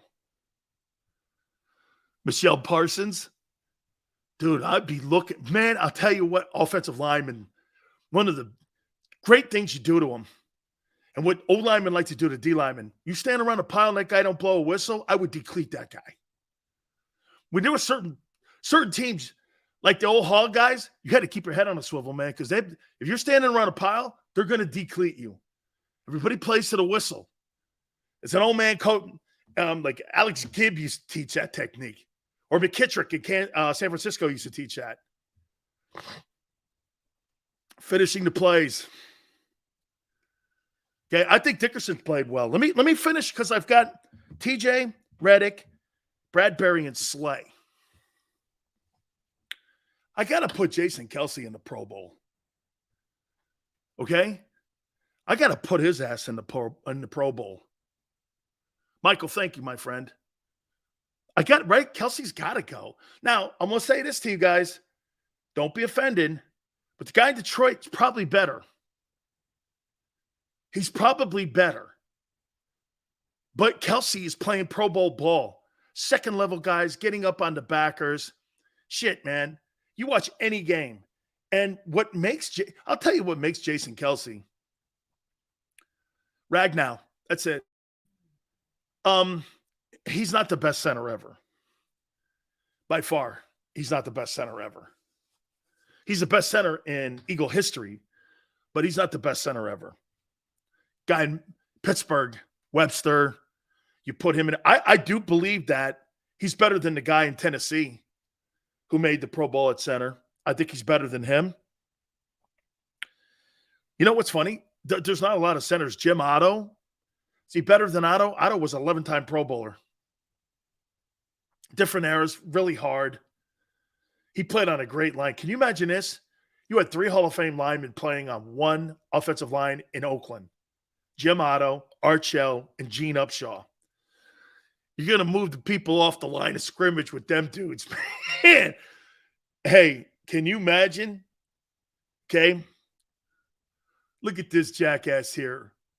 Mask. Still stop hating. I just put Kelce in the Pro Bowl. Whatever, dude. Oh, Jalen win an MVP. Oh, that he's not. Well, he could. Depends on what he does on Christmas Eve. You see, let me finish. Okay, so right tackle. Lane Johnson. Absolutely. Lane's played the second best tackle offensively in the NFL this year. He's the best right tackle by far. He's just not as valuable as Trent Williams. It's the position. No disrespect to Lane, but Lane's not a left tackle. Your second tackle is your right tackle, not your first. The guy who protects your blind side. If Lane was so good, why don't they put him over there? Because he's a better run-blocking tackle. That's where you put your run-blocking guys. You know, to think about it, he clearly is the best lineman on your team, but you're a running team, and that's why he's there. Understand this. If Jalen was such a great passing quarterback, Lane would be on the left side. Oh, damn, I did it again. Damn. 12-1, baby. That's a great team record. He's a great right tackle, Dank. Absolutely. Fantastic. Best in the game. 12-1. Yeah, man.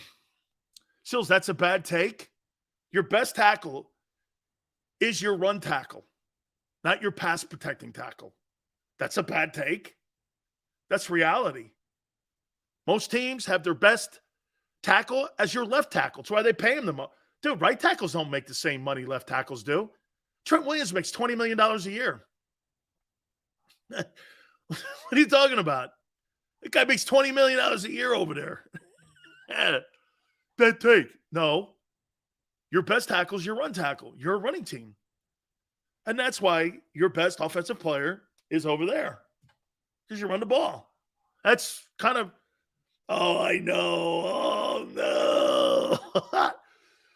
Dude, if he was the best tackle, if he was a star offensive tackle in the NFL, he'd be protecting his blind side. But because Jalen's dual threat, you could put him over there. Wait a second.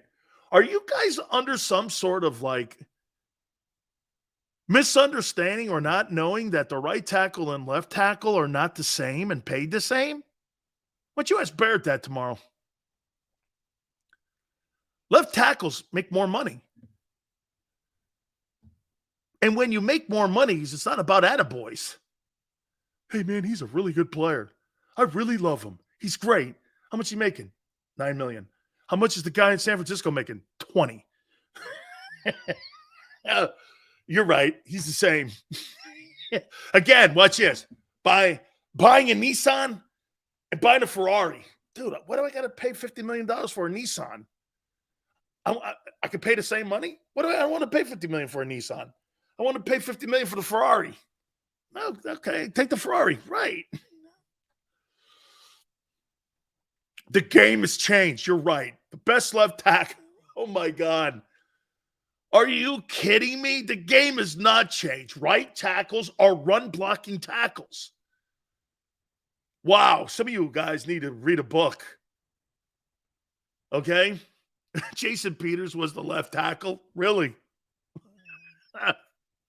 Anthony Munoz? Okay. What made it so crazy that the Cowboys didn't put Larry Allen over there made no sense. He was a right guard, but he didn't have the feet to play tackle. Larry Allen's one of the greatest guards in NFL history. He couldn't play tackle because he didn't have feet. Do you know when you become a failure at left tackle, they move you to right and guards? Lane's great. I'm not saying absolutely. Lane Johnson's going to Hall of Fame. I'm trying to think of a lot of right tackles, though, in the Hall of Fame. Upshaw was left tackle. I have to take a look at that. How many right tackles have made it to the Hall of Fame? Yeah. Baselli was a left tackle. Wasn't a right tackle. Oh, wait a minute. He may have been a right tackle because Brunell was left-handed. That's right. He may have been. Thank you for JM for pointing that out because Brunell was left-handed. And if you're left-handed, the blind side is the right tackle position. You're right. That could have been it. Okay? You're right. Baselli could have played right tackle. Could have. But the quarterback was Brunell when they were winning all those games early on in Coughlin's career. He was a left-handed thrower.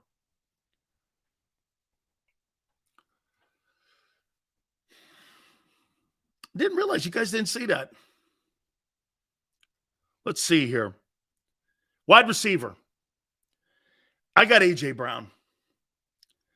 Dude, guy's got to be. I'll say this to you, man.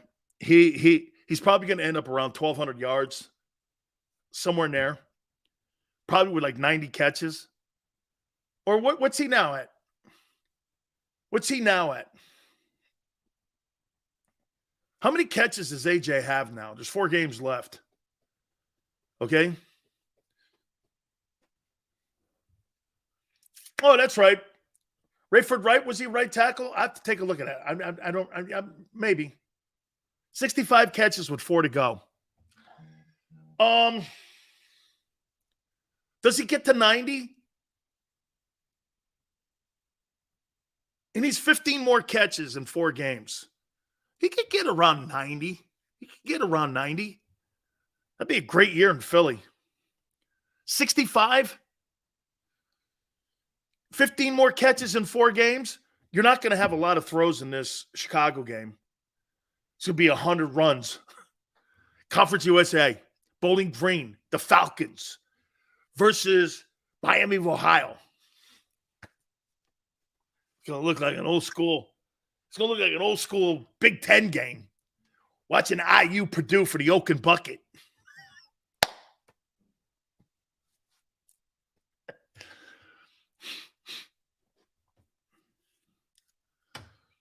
Look at this guy here. Lane, a right tackle because of Jason Peters, dumbass. What's your point? He's a right tackle.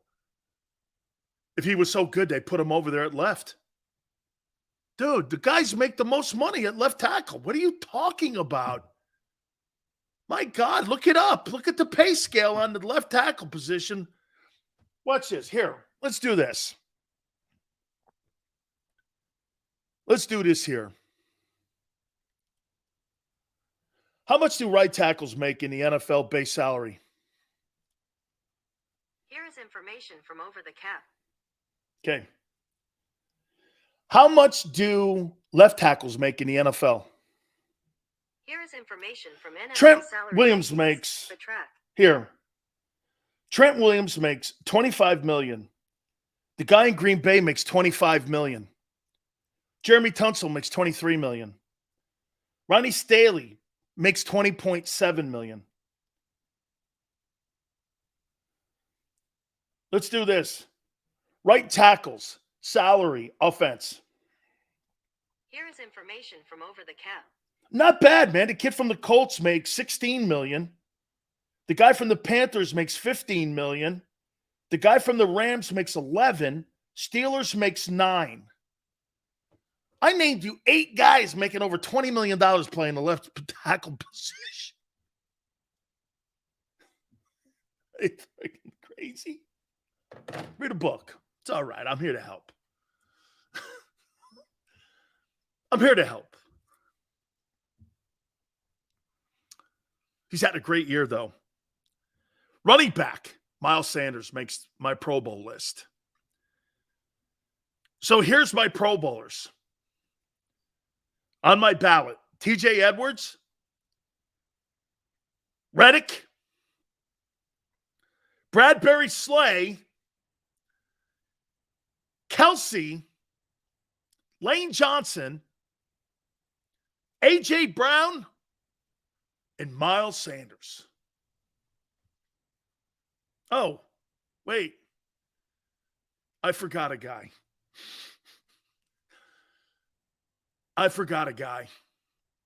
Jalen Hurts.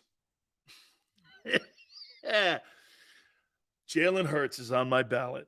Edwards, Reddick, Bradbury, Slay, Kelsey, Lane Johnson, A.J. Brown, Miles Sanders, and Jalen Hurts.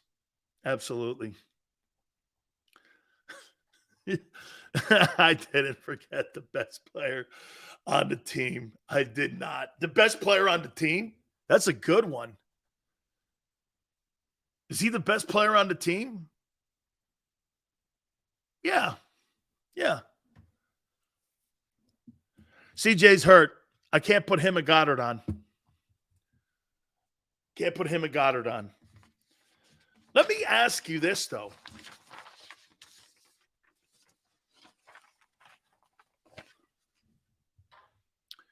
Give me your defensive MVP. 4 games left. I get it. Reddick, Edwards, Slay.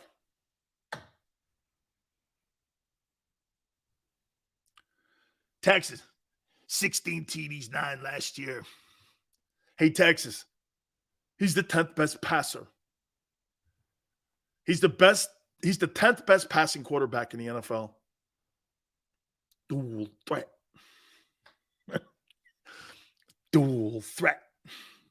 Bradbury, really? CJ, it's been out for 3 weeks. Roland says, Edwards, quietly. Edwards. Slay. How many times has Jalen played against Dak? I think Dak's 2-0 against his ass. I think Dak is 7-3 against the Eagles. Hassan Reddick, Dan Edwards.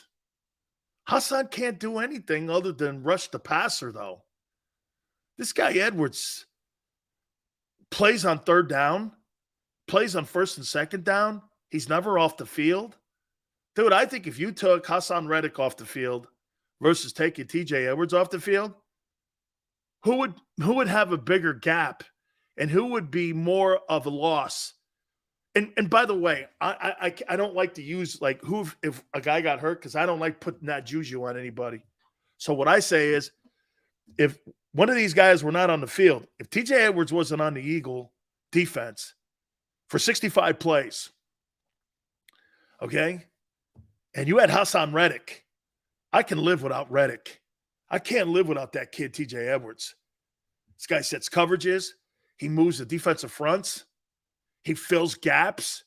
Dude, ever since that guy was implemented from last year and he was put into that position, that defense has completely changed its outlook and also its identity. TJ Edwards is the identity of the Philadelphia Eagle defense. It's not Hassan Reddick. It's not Keith Sweat. No, he's playing better, so he gets Josh Sweat.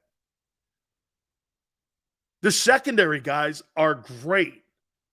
And Slay's been up and down a little bit the last month. And CJ's been up last 3 weeks. I don't know, man. I'm not – you can't – they're still winning ball games without him back there. They're still winning ball games. Reddick is the engine on that line. I don't believe that. I think it's a collective group.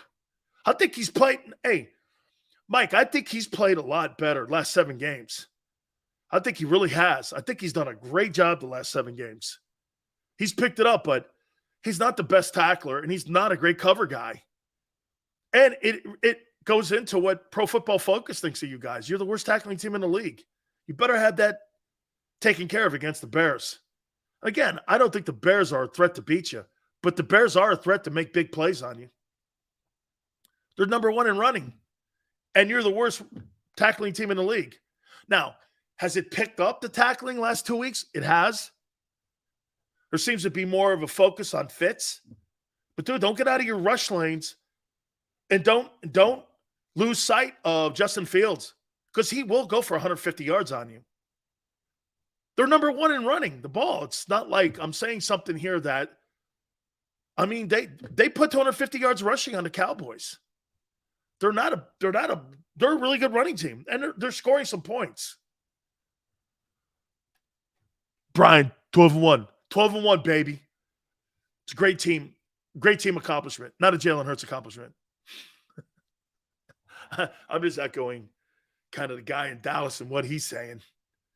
He says that's not a Jalen Hurts stat. You don't really think Jalen's an MVP conversation.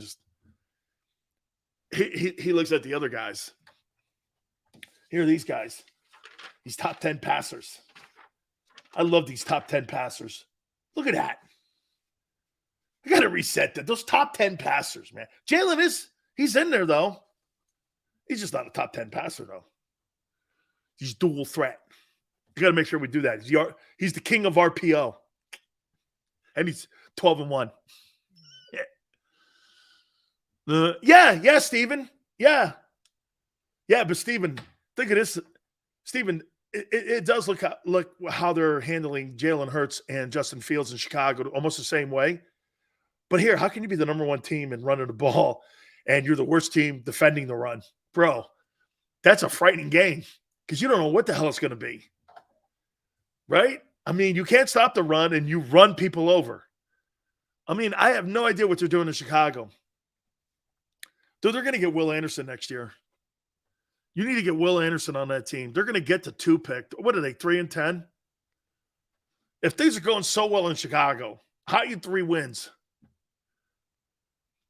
Hey, Rico, I'd be worried about him getting open. Here's something to think about with this Bears team. Don't let them make the game a fourth quarter game. You know what I mean? Don't let that guy make it a fourth quarter game. Put him away early. You know what I mean? Make him throw the ball. Oh, I forgot. Jonathan Gannon. The greatness of Gannon. T. Cargos, you love bringing up that Parsons comment. Well, every time you bring up 12-1, I got to bring up the comment. It's not a Jalen Hurts statistic. Cowboys say it. And I believe that a lot of people think that. That's right. When you talk about Mahomes, you don't talk about his record. When you talk about Allen, you don't talk about his record. Only Jalen. Well, they're 12-1. What happens when you take that record away? He's 10th in passing. Yeah, but then you got to put all of his numbers together. So he's like Brian Mitchell. Dual threat. Brian Mitchell was dual threat.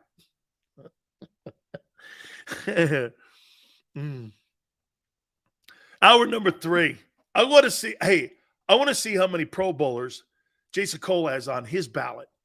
5:30 Eastern. Our Hall of Fame voter. We will talk with him. Pretty good game tonight. Also, week 15 of the NFL. We got to hit on that. Hit the like button. Hour 3. Keep it here on the National Football Show. Post-game show with Seth Joyner, I knew that they had a running game. Derek Gunn, He has put in the effort. Devin Caney, Had we not won the Super Bowl, what would we be saying? and Mike Missinelli. Well, you know who Philly is. Post-game, now streaming on the 6ABC family of apps.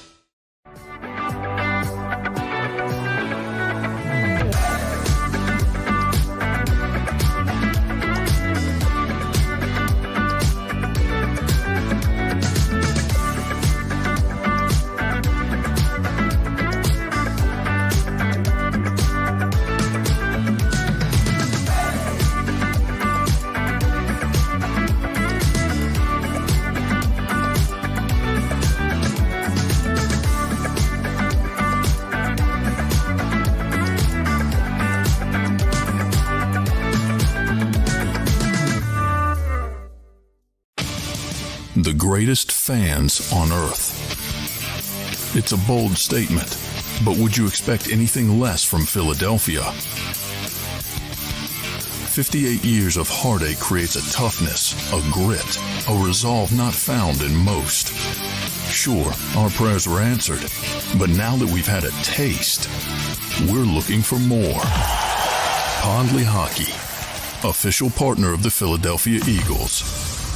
Number 1, Jeff D'Ambrosio. Destination Downingtown is rolling back prices for December to remember. For a limited time, you can own, not lease, brand new 2023 Jeep Wranglers for only $30,995 or $339 per month. New Rams starting at only $30,995 or new Ram 1500 Bighorn Crew Cabs $189 per month. Zero down can deliver. Get the price you want, the selection you need, and the VIP treatment you deserve. Jeff D'Ambrosio, Destination Downingtown, Big Finish Sales Event.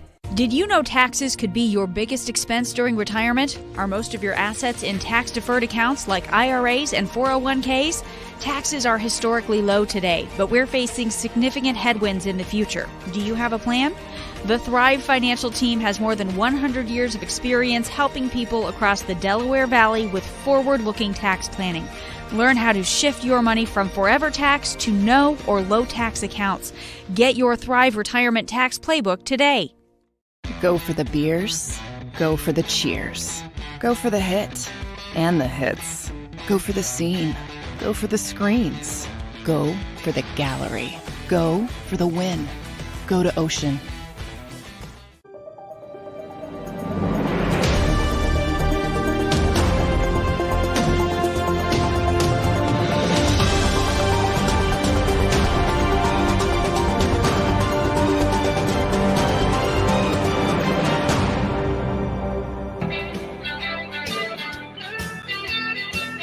Dual threat.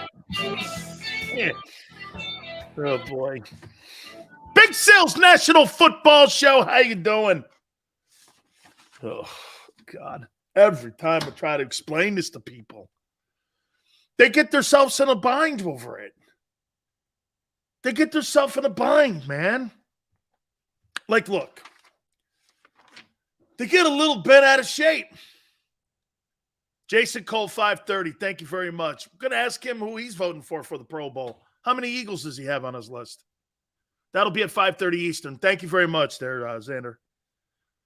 Here's your top 10 passers. Look at this. Mahomes, 4,100. Dude, Mahomes has 4,100 yards in 13 games. He's got 4 games left. This guy's going to throw for 5,300 yards. Whoa! What an absolute 33 touchdowns.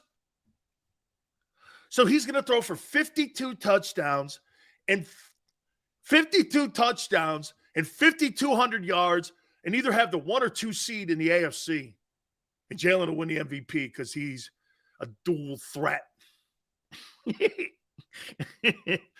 Oh, man. Unbelievable. You can't take that serious. You just can't take that serious. Guys putting up historic numbers. You don't draft a quarterback for dual threat. You draft a quarterback because he wins games, because when you have to pay that guy, you know parts of your team go away. They took away the best receiver in the league, and that guy's still putting up 5,200 yards and 50 touchdowns. That's freaking incredible. Let me ask you this. So if you take A.J. Brown away, okay, you take A.J. Brown away, you think Jalen's still putting these numbers up? Come on, man. Come on. Come on. Justin Herbert, 3,700, 21 touchdowns. Burrow, 3,685. Brady, team's not having a good year, but GOAT. Isn't that great with Brady? Hey, Tom, your team's not really playing all that great. You're probably going to get in the playoffs. GOAT. I mean, am I still going to throw for 5,000 yards? Yeah. GOAT. Do you know who Tom Brady is? He's the Wayne Gretzky of the NFL. This guy's put up numbers you will never see anybody approach again. Every time Tom Brady steps on a football field, it's a record. It's like this. Watch. Jalen Hurts versus Jonathan Gannon. Game. What's up, Will? How you doing? All those QBs have thrown 400 times more. That's right, Adam. That's why they're the best passers in the game. They're the best passing quarterbacks in the game. When people are building their teams around quarterbacks, they're building it around these dudes. Not dual threat. Yeah, they're having a great time building that team in Baltimore. Guy Hollywood Brown goes, get me out of here. Yeah. Dual threat. Shit, Burrow demanded they went out and got O-line. The only reason they could pay for that O-line, that's another thing. Burrow won't have that same line next year or the year after when they got to pay his ass too. Burrow's going to get fit. Watch this. Who do you want to pay $50 million to? Joe Burrow or Jalen Hurts? Come on, dude. That's like asking me if I want to eat chicken soup or like lobster bisque. I mean, hey, Sills, lobster bisque or chicken soup? Give me the lobster bisque. I'm more of a lobster bisque guy. I'm a lobster bisque dude. Okay? Campbell's chunky. Shut up, Xander. Joey Bay. Come on, man. It ain't any conversation. Look at Josh Allen. Turnover machine, you guys call him. He's 5th in the NFL in passing. He's got 26 touchdowns, 3,553. He's on pace for 4,900 yards. And his team's the number 1 seed, and he's on schedule. in the first year of his $43 million contract. Can't say anything negative about Josh Allen. He's on pace. Guy don't have a running game. I know. He runs too reckless. I know. He turns the ball over. I know. This team's the number one seed in the AFC. It's a testament to his greatness. Oh, no. Jalen's got everything. It's kind of like if you think about it. Look, watch this. Yeah, we got the perfect ingredients for wideouts, the perfect ingredients for O-line. We got the perfect running back, the perfect tight end. Everything's wonderfully perfect. Ain't like that in Buffalo. That dude just goes out and wins ball games. How you doing?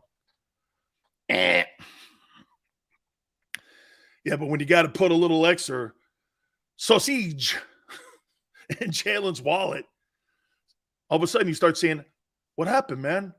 Looks like the invisible ghost team. Where'd those guys go? Well, can't pay everybody. AFC is once again, look at legal. So here are the teams in the NFC that you dudes are going to have to go through. I love that 12-1 record. Michael Parsons said it. Jalen has nothing to do with it. It's a team effort. Jalen's just going for the ride. I didn't say it. Parsons said it. So here are your quarterbacks in the playoff race now. Jalen Hurts 1. Kirk Cousins 2.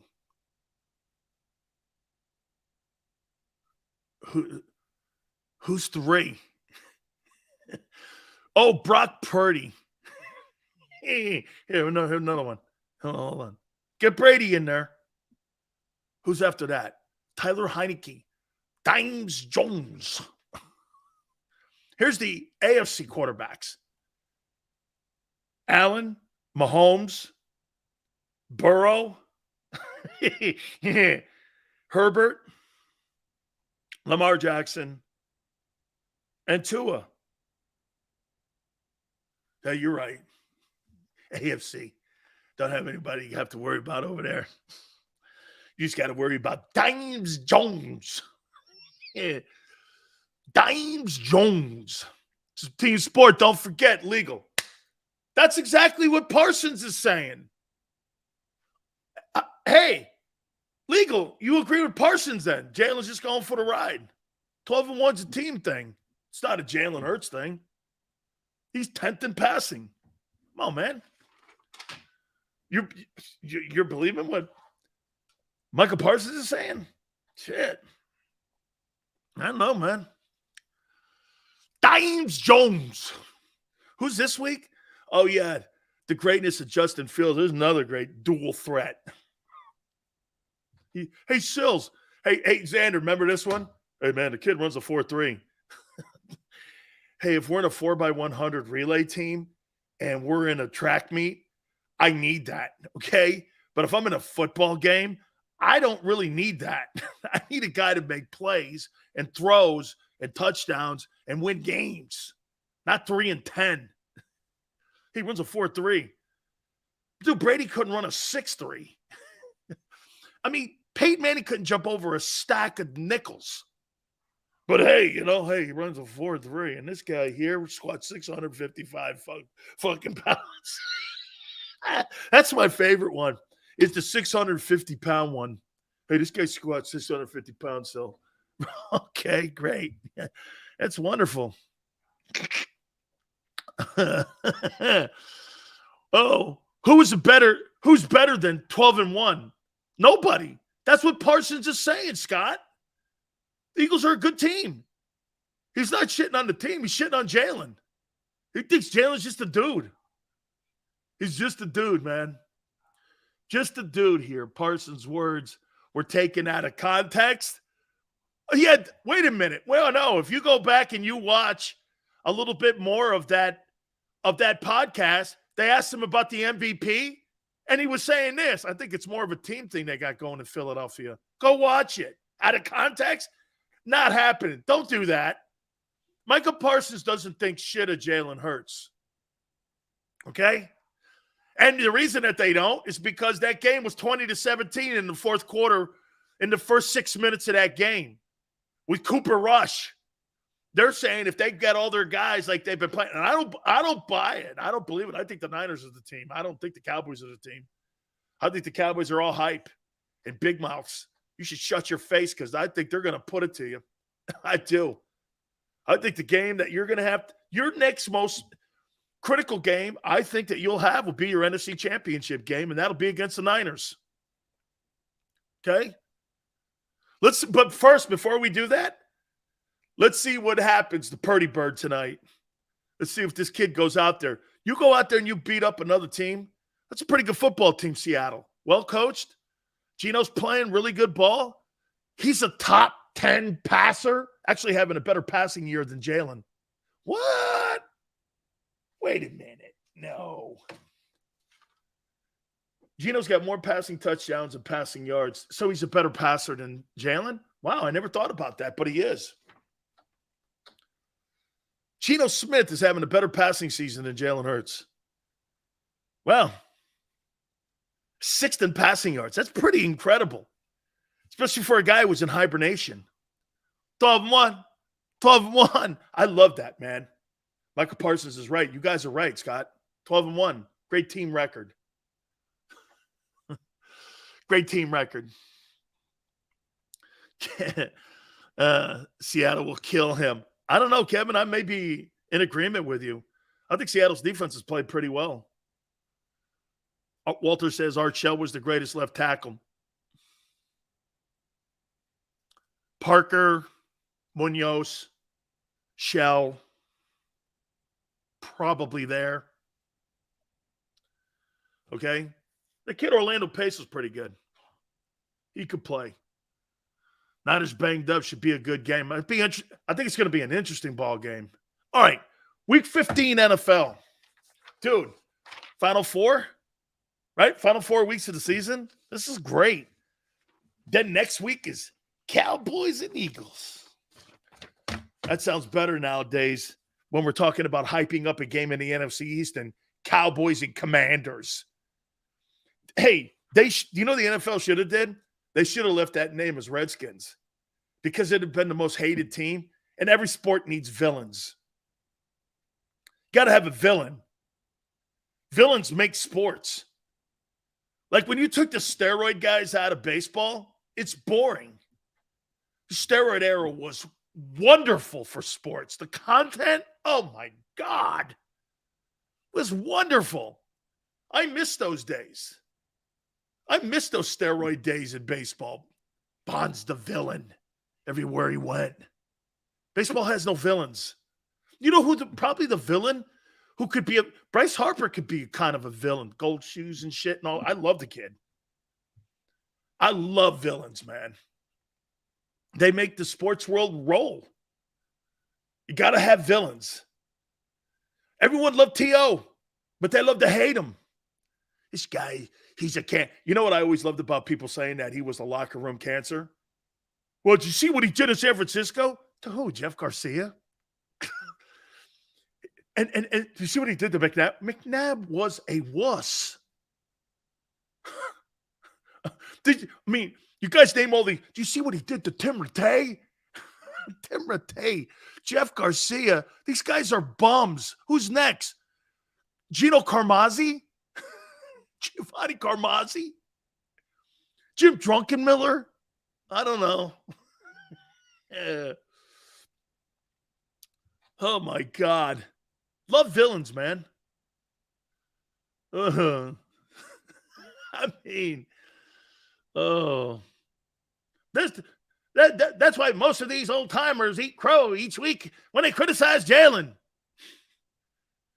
Right, that's it, Dom. Old crow, get off my lawn. Dual threat. So successful in the NFL. They're littered everywhere. This is a new NFL. Really? Where? Lamar's banged up. K1's knocked out. Josh Allen's next. And then your boy's next. Oh, you're right. History doesn't repeat itself with dual threat. How's Vic doing? I'm surprised he could speak along with Cam. What day is it? Oh, yeah. It's Monday. Nah, dude, it's Thursday. Dual threat. I went back and looked at the defenses you guys have played. Last 2 weeks, you played 30 and 31. Go get them. Go get them. Wait till that schedule gets tough next year when you got to play the AFC West. Just like you guys got to play the AFC West next year, you know. It ain't going to be the AFC East. It's going to be the AFC West. You got to play them teams out west. Chiefs again. Whoa. Every one of those quarterbacks you played against last year kicked the shit out of you. Here is week 15. Scott goes, can't wait. Yeah, well, I'll tell you what, how we better get to his pencil and his number 2 pencil sharpened and Jeffrey Lurie's checkbook out because you got a lot of money to work on. Are you going to – hey, by the way, are you going to pay Let's see something about Darius Slay here before we go any further here. Let's see. How old is Darius Slay? Okay, he's 31. His birthday's January 1. So he'll be 32. How much is Darius Slay scheduled to make in 2023? Here is information from Spetrack.com. Oh, wow. 18.5. $32 million. Oh, wait, 32-year-old guy. You got to pay him 18.5 next year.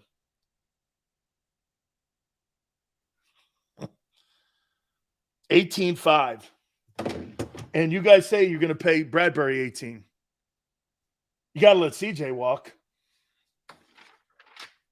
CJ's making $800,000. 800,000. I think he's going to get a pay raise. Oh. Maurice. Hey, man, you got to pay for success, Maurice. He's under contract?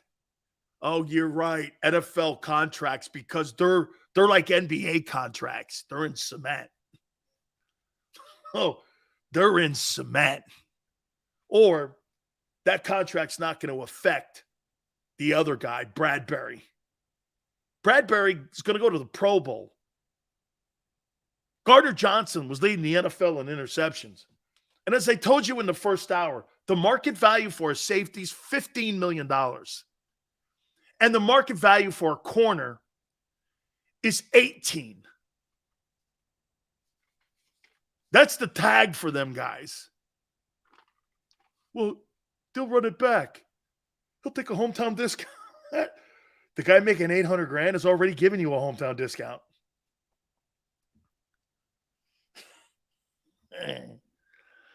Oh my God. Woo! Better get that number 2 pencil going. I do think you're right, Stephen. I do think it's the AFC East. I think it is the East because you played the West last year. I think it's East this year. And it was like the South or the North, right? I think you're right. I think it's the East. I think it's the East. Big game tonight. We'll talk about it in the final segment of the program here. By the way, my boy Jason Cole, bottom of the hour here. Saturday games. Howie Magic. Well, he better have it. So you're going to pay. Hey, so wait, watch this. This is going to be interesting. Hey, Howie Magic. Hey, D. That Miles Sanders, the top market value for a top flight running back like Dalvin Cook and those guys is $10 million. You think Howie offers him $7 million for a 1,400-yard back and a Pro Bowler? You think he offers him $7 million?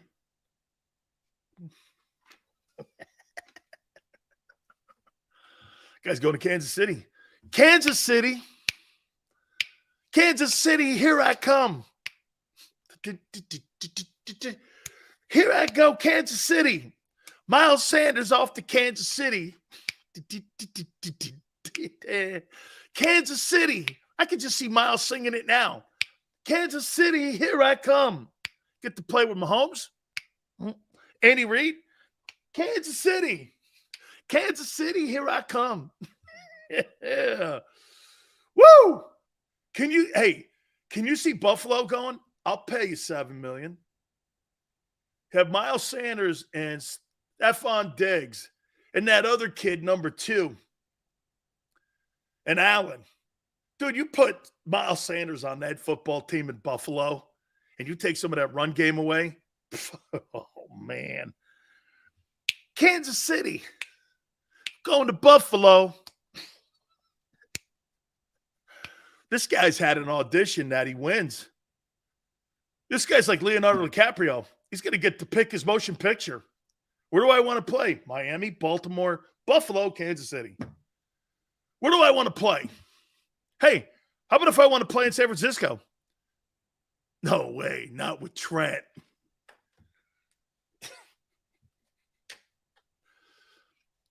Kansas, I can see that Kansas City. It's got a nice ring to it. Kansas City, here I come. That's what he's going to be saying, Steven. Miles Sanders is going to be going, Kansas City, how you doing? Miles is in town. You know, like Miles Davis? This is Miles Sanders coming to shake you up. That dude's going to get paid, man. Would I pay him for a one-year wonder guy? I don't know. I ain't paying you that much. I think he's a fabulous player. I do. I think he's had the second best season of anybody in the offensive huddle. And I think he's had a second best season of Jalen Hurts. But $7 million bucks? I don't know.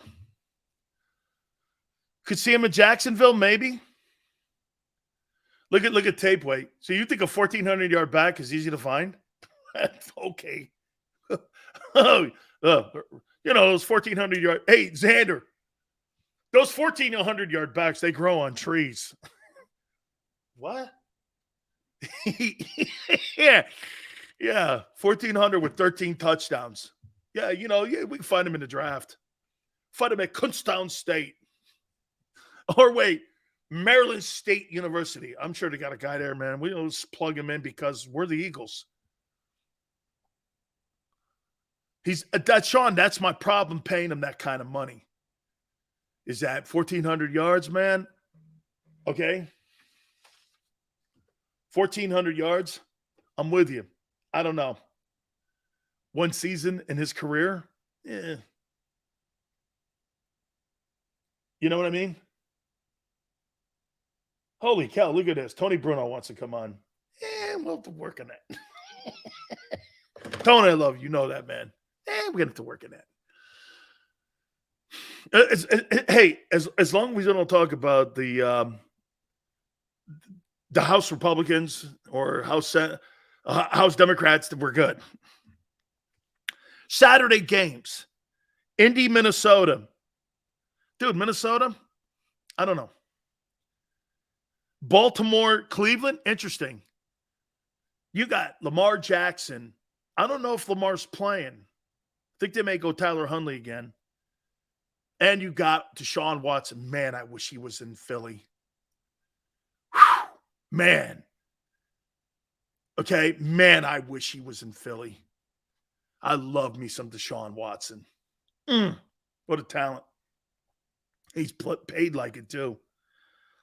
Miami Buffalo will be a very interesting ball game. Like he's overrated, Steven, I every time they get into the spotlight, they get annihilated. We don't want him. I want RPO.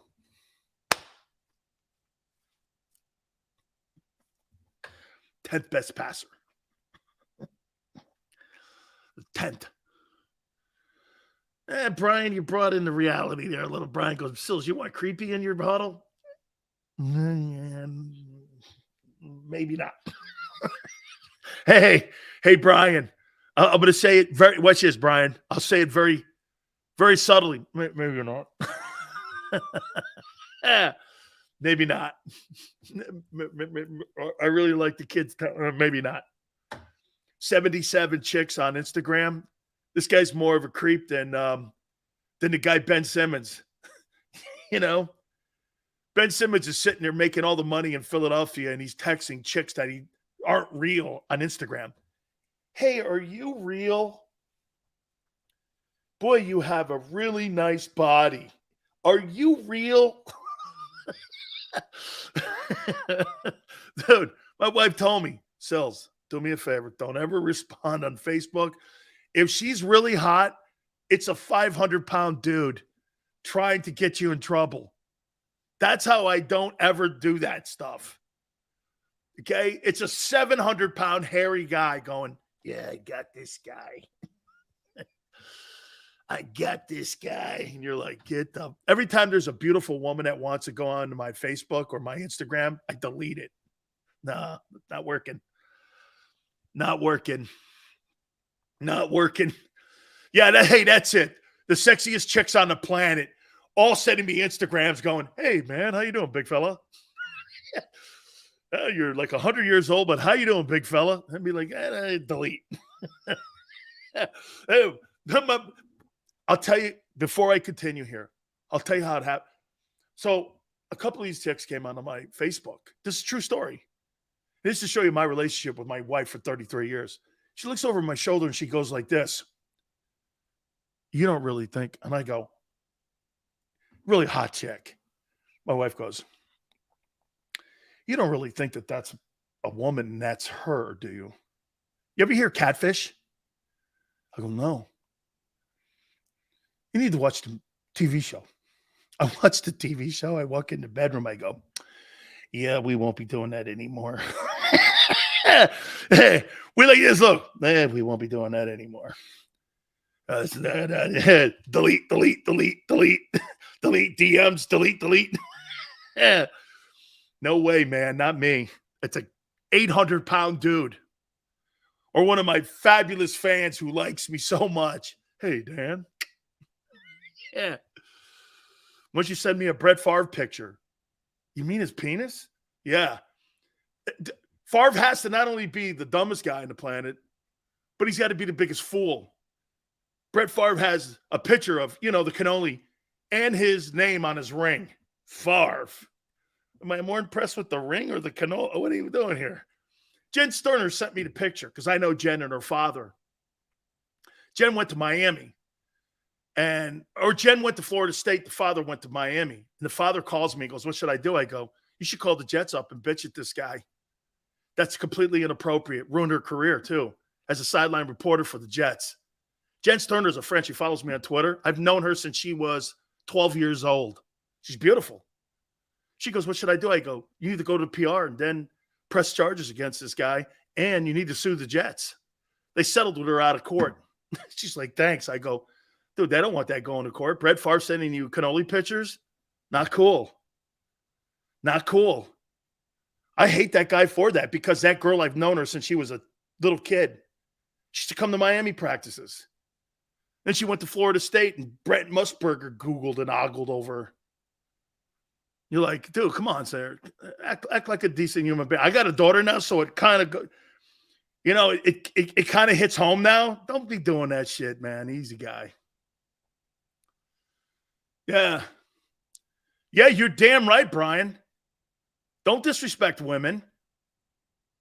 Yeah, sending penis pictures to a kid who's trying to do a job to be a sideline reporter? Absolutely. Favre's a scumbag anyway. Taking those funds out of Mississippi. He's who he is. He's a lowlife. Absolutely. You see, once you're a scumbag like that, hard to hide it. You can't throw sand on it. You're a scumbag always. The good scumbags know how to hide it. Okay? Favre's a scumbag. Taking that money from those. The poorest state in the United States of America is Mississippi. Dude, he's building swing sets for his daughter. What a total tool. Still's like girls with booty. Okay. Okay.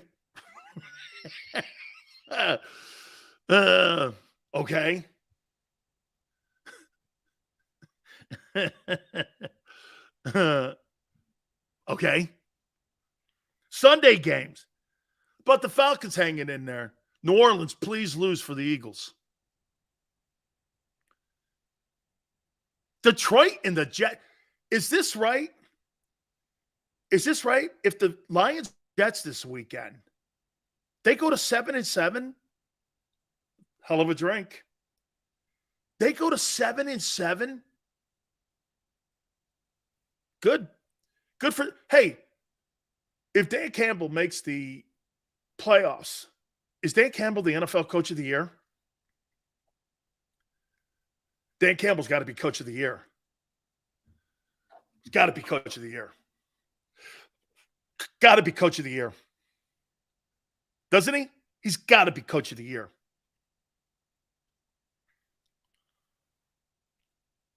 Pittsburgh at Carolina. I can't believe Carolina's still in this. They fired their coach. They get rid of Christian McCaffrey. They fire Baker Mayfield, and they're still in the playoff hunt. It shows you how shitty the NFC South is. Dallas at Jacksonville. Hey, Dallas at Jacksonville. How many people think the Cowboys lose this game because they're looking ahead to the Eagles? How many people think the Cowboys drop this nugget and they lay a number 2 in Jacksonville? It's in Jacksonville too, right? Yep. It's in Jacksonville. See, I don't think the Bears game is a trap game for the Eagles. I think this Jacksonville game is for the Cowboys. I think the Cowboys, man. Hey, by the way, tonight, the 49ers with Purdy Bird, hey, let's see how that works. They may have a Super Bowl roster, but they may not have a Super Bowl capable quarterback. That may play out tonight. Seattle's Geno's playing good, man. I think Dallas could drop this bitch here. Doug Peterson, after Urban Meyer just, put all the cow turds in the barn, you got a lot of shoveling to do, man. Boy, Doug's in there shoveling, man. He's making Trent Baalke, the GM, they're shoveling away, man. There's so much shit in that barn that Urban Meyer put in there. You know what I'm saying? Danny Terrio, Meyer. Danny Terrio, man. Dancing and grinding. Urban Meyer. Doug Peterson, I think, man, if I'm Dallas, I think that's a trap game. I do. Trevor Lawrence is the AFC Offensive Player of the Week. He's putting up some pretty good numbers right now. I told you, he's 8th, I believe. I think he's 8th. I think he's 8th in passing yards. Yeah, he's 8th. He's 9th. He's 32-02 with 20 touchdowns and 6 picks. Doug and them guys are doing a nice job down there. All right. Let's bring our Hall of Fame voter in, our friend Jason Cole. Get his comments here. Hey, Jason, do you think the Cowboys head to this Christmas Eve game with the Eagles too much? I said this about Micah Parsons' comments about Hurts. I mean, if I'm in that locker room right now, I'm like, Micah, what's the point of this? There's no you still got the Jags this weekend here. Then you got that Christmas Eve game. Just your overall sense in the shade that Micah Parsons is throwing on Hurts and the Eagles. He thinks Jalen Hurts, Jason, is the caboose to this 12-1 team. How do you look at those comments? How about get past the next game? Because if you think he's the caboose, wait till Trevor Lawrence runs you over. Because you almost lost to Houston last week, pal. This is forever what happens to Dallas every time they start to become good is they get ahead of themselves. They start to think, we should be printing Super Bowl tickets already.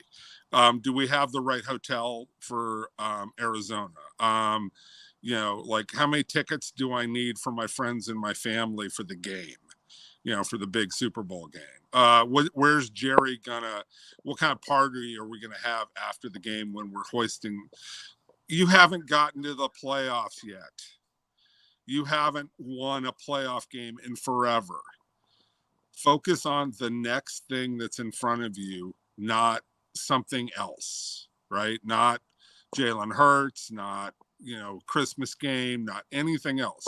Focus on the next objective ahead of you.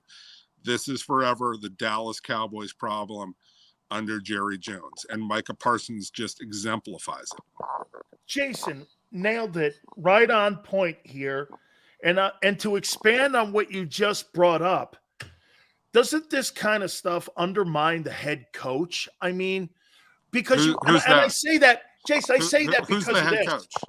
Who's the head coach? I say that because, look, Jerry, you're not doing that shit under Jimmy. You're just not. Jimmy's going to talk shit, but you're not, because you've got receipts that you have to go out there and fulfill, and Jimmy's going to go out and do that, but that's the head coach. And to me, he undermines everything when, like you said, you start getting in a good role, all of a sudden it starts unraveling, and that's why you've got 3 playoff wins in 27 years. Exactly. Look, and this is why they haven't had a head coach since, well, I take that back. They had Parcells. Because he had power and he had pop, and he negotiated that into his contract. But they haven't really had a definitive head coach since Jimmy, other than Parcells for a brief time, because Jerry's the one who runs the show, and Jerry gets guys thinking this way, and Jerry talks this way.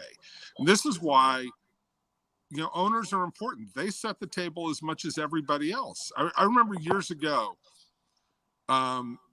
after the Dallas Mavericks lost in the NBA Finals to Miami, right? And then they came back a couple of years later, and they finally won their only title that they've had. And one of the things that I think was Avery Johnson, I can't remember who was coaching at the time, but he said to Mark Cuban, when you start screaming at the refs and start complaining to the refs during the middle of the game, guess what happens? The players think it's okay to blame the refs and scream at the refs and come up with excuses. You, the owner, has to stop doing that, right? You, the owner, has to say, look, we're focused on this game, and that's it. The process of going through winning a title. Jerry's never done that. He's always thought ahead to, what's next. It was even this whole dalliance with Odell Beckham Jr. was about, we're looking ahead because we're ready to print Super Bowl tickets. And then they found out his knee wasn't very good. And it's like, okay, well, that fell apart. Now they got T.Y. Hilton, which I don't blame him for signing T.Y. Hilton.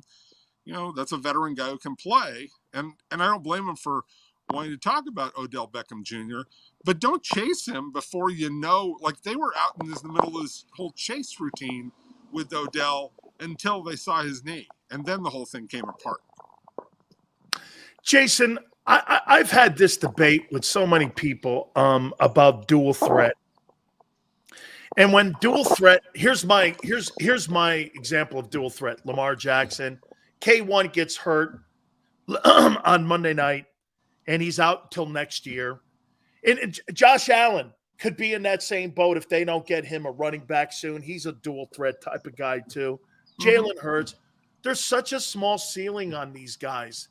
And when you go out and put $50 million on that, and you put it on, and someone go, well, Brady got hurt in the pocket. Yeah, but Brady's a pocket passer, and that's not affecting his arm. But if you start taking a dynamic away from these dual threat guys, K1's not going to be the same. And if he can't run, he's not a $46 million. How do you put a value on these guys like Jalen Hurts? I think it's hard, man. Well, yeah, because dual threat quarterbacks are great until there's no dual. Right. That's exactly it. Right. It's I always said it. Somebody once asked me, it was Jeff Chadilla. I remember this, when the year that Baltimore and San Francisco were in the Super Bowl, and everybody's talking about Kaepernick was the next great thing and this and that. And we're like, oh, do you think Kaepernick's going to be the next great quarterback? I go, as long as he can run, he's fine. If he can't run, and then it all falls apart. And this is the problem that Baltimore has, because Baltimore sees it with Lamar Jackson, why they don't want to pay him, and why they've resisted, and why they're better off almost saying, we'll franchise tag you and see how it plays out for 2 or 3 years. And then if you're still great, you're great. Now that's aside from measuring Lamar Jackson in terms of Is he a good enough thrower against defenses in playoff situations? Like that's a different equation. Lamar Jackson can get you to the playoffs, and that's a very valuable thing. Kyler Murray can make you a functional offense that's exciting and interesting to watch, and maybe you can harness that into making it a playoff team. That's a great thing to have. But understand, it's only going to last as long as his legs are good, which is why you're better off in some respects overpaying on a quarterback for a shorter period of time like that. Like sign them earlier in their contract than waiting to sign them in year 5 or 6. And you get them at a slightly discounted rate. And then, look, by year 6 or 7, I may have to just jettison this guy and move on because his legs don't operate anymore. That's a great point, Jason. In the offseason here, you set up Jalen Hurts for a three-year contract where you're paying him $35 million. You guarantee you can pay him $45 if you need to pay him, but you only want to pay him on a deal that goes out for 3 years. It's the same theory as what the New York Mets just did with Justin Verlander, right? Justin Verlander, he's not going to play out a 5-year deal, so you don't give him a 5-year deal, but you paid him $43 million a year, which is the way high end for pitchers, right? You paid him that because you said, I'll get you for 2 years and, we'll see what happens at the end of 2 years, but I'm only in for 86 total. And if it doesn't work out, it doesn't work out. I'm not tied up for 5 or 6 or 7 years. Of course, now the player is going to sit there and say, I want to leverage it for more. But Jalen Hurts, after year 3, absolutely. You go to him and say, I will overpay you for a 3 or 4 year deal. But I don't want to wait until after year 5 when I have to pay you on a 5 to 7 year deal. And that's where you have to be careful with running quarterbacks, or you have to make sure that you're already transitioning that guy from being a running quarterback to being purely a pocket guy. And Seattle did that pretty effectively with Russell Wilson. Like they brought his carries down over time. Now they still moved him, bootlegs and rolls and still used his legs in certain ways. But they said, we're not going to make you a runner anymore. And they got a lot more mileage out of Russell Wilson. And they did, but they got a lot of less winning in the postseason because they had to pay the guy and they couldn't pay for a running back like Lynch. And they had to start dismantling that old line, Jason, because when you pay that guy, your dual threat covers that stuff.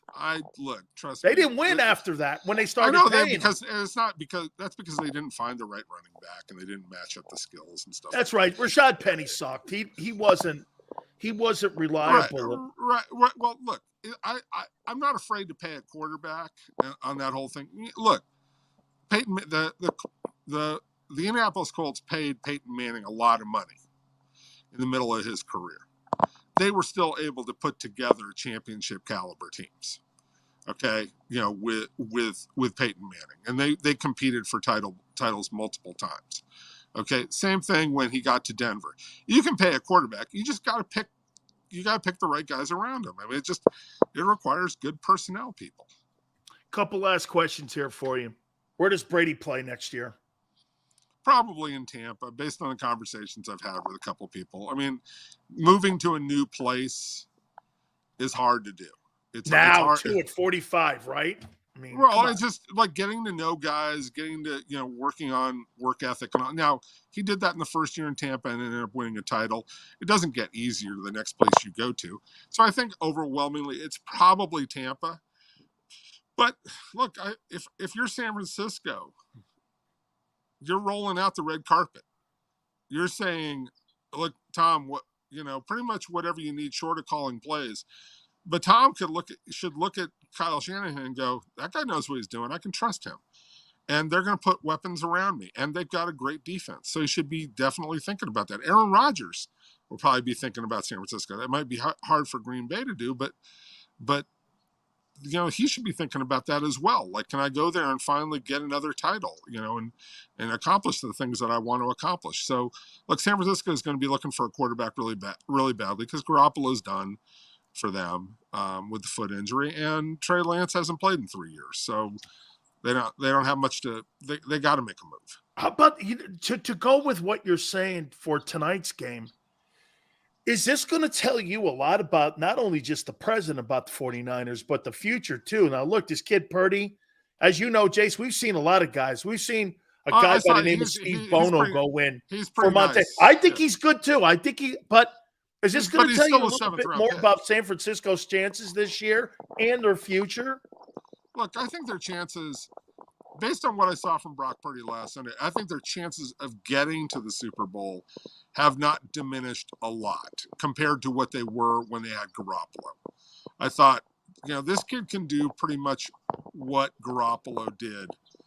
Not as experienced, not as big, all those kinds of things. The question is winning a Super Bowl. Now, can you win a Super Bowl with Brock Purdy? That's a long shot. But I think the chance of getting there is about the same because what do you have up in front of you? Okay, Brady's with a damaged team. That's the guy who scares you. Green Bay, Rodgers not going anywhere in the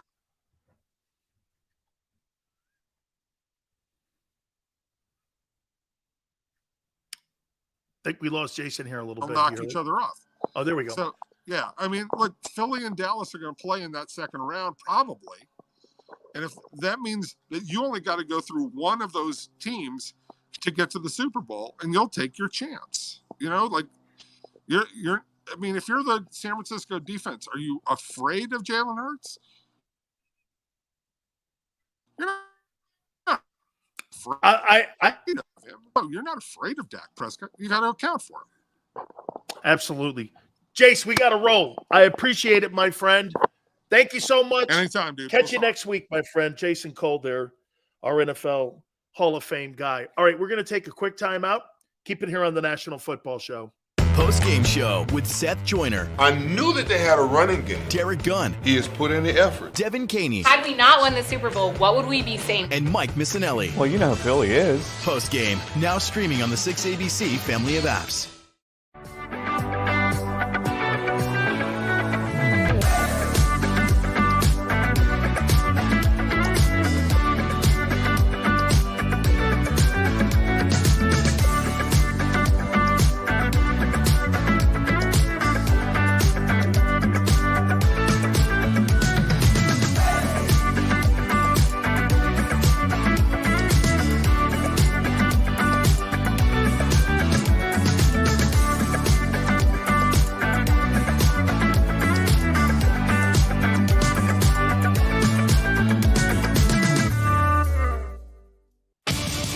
The greatest fans on earth. It's a bold statement, but would you expect anything less from Philadelphia? 58 years of heartache creates a toughness, a grit, a resolve not found in most. Sure, our prayers were answered, but now that we've had a taste, we're looking for more. Pondley Hockey, official partner of the Philadelphia Eagles. Number 1, Jeff D'Ambrosio. Destination Downingtown is rolling back prices for December to remember. For a limited time, you can own, not lease, brand new 2023 Jeep Wranglers for only $30,995 or $339 per month. New Rams starting at only $30,995 or new Ram 1500 Bighorn Crew Cabs $189 per month. Zero down can deliver. Get the price you want, the selection you need, and the VIP treatment you deserve. Jeff D'Ambrosio, Destination Downingtown, Big Finish Sales Event. Did you know taxes could be your biggest expense during retirement? Are most of your assets in tax-deferred accounts like IRAs and 401ks? Taxes are historically low today, but we're facing significant headwinds in the future. Do you have a plan? The Thrive Financial team has more than 100 years of experience helping people across the Delaware Valley with forward-looking tax planning. Learn how to shift your money from forever tax to no or low tax accounts. Get your Thrive Retirement Tax Playbook today. Go for the beers, go for the cheers, go for the hit and the hits, go for the scene, go for the screens, go for the gallery, go for the win, go to Ocean.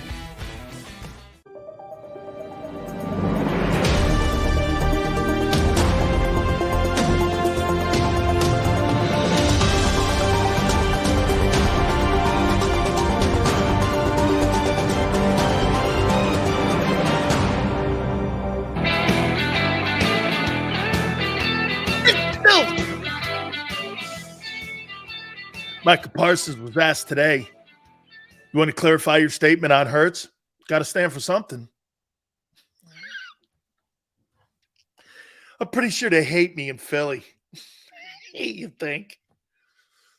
He didn't clarify shit, man. He stood by what he said. Your guy's a caboose. Hurts. This is wonderful. God. Thank you. Thank you for this. It's fantastic. Fantastic. Holy cow. Hey, Michael, would you like to clarify your comments? No. You sure you don't want to clarify your comments? No. He's a caboose. Hey, who's Jalen Hurts? He's a tomato can. Not me. No. Oh, no. Michael Parsons calls your guy a tomato can. Jalen Tomato Can Hurts. Oh, man. This is wonderful. It can't get any better than this. This is spectacular. Thank you. Okay. Maniac goes, Sills, what's for dinner tonight? You know what's for dinner tonight? Tomato soup. No, it's Hurts tomato soup. Yeah. Hey, man, NJ clams are really good, dog. I'm good with that. I'm good with that, man. All right, man. Hey, tomorrow, Dave wants that part of the broadcast team for Fox Sports, NFL, and also for the Chicago Bears. We will talk with him tomorrow at 5:30 Eastern time. You guys have been a lot of fun. I appreciate it. All good. Merry Christmas. Happy holidays to you guys. We will see you tomorrow going 3 to 6, and we will catch you on the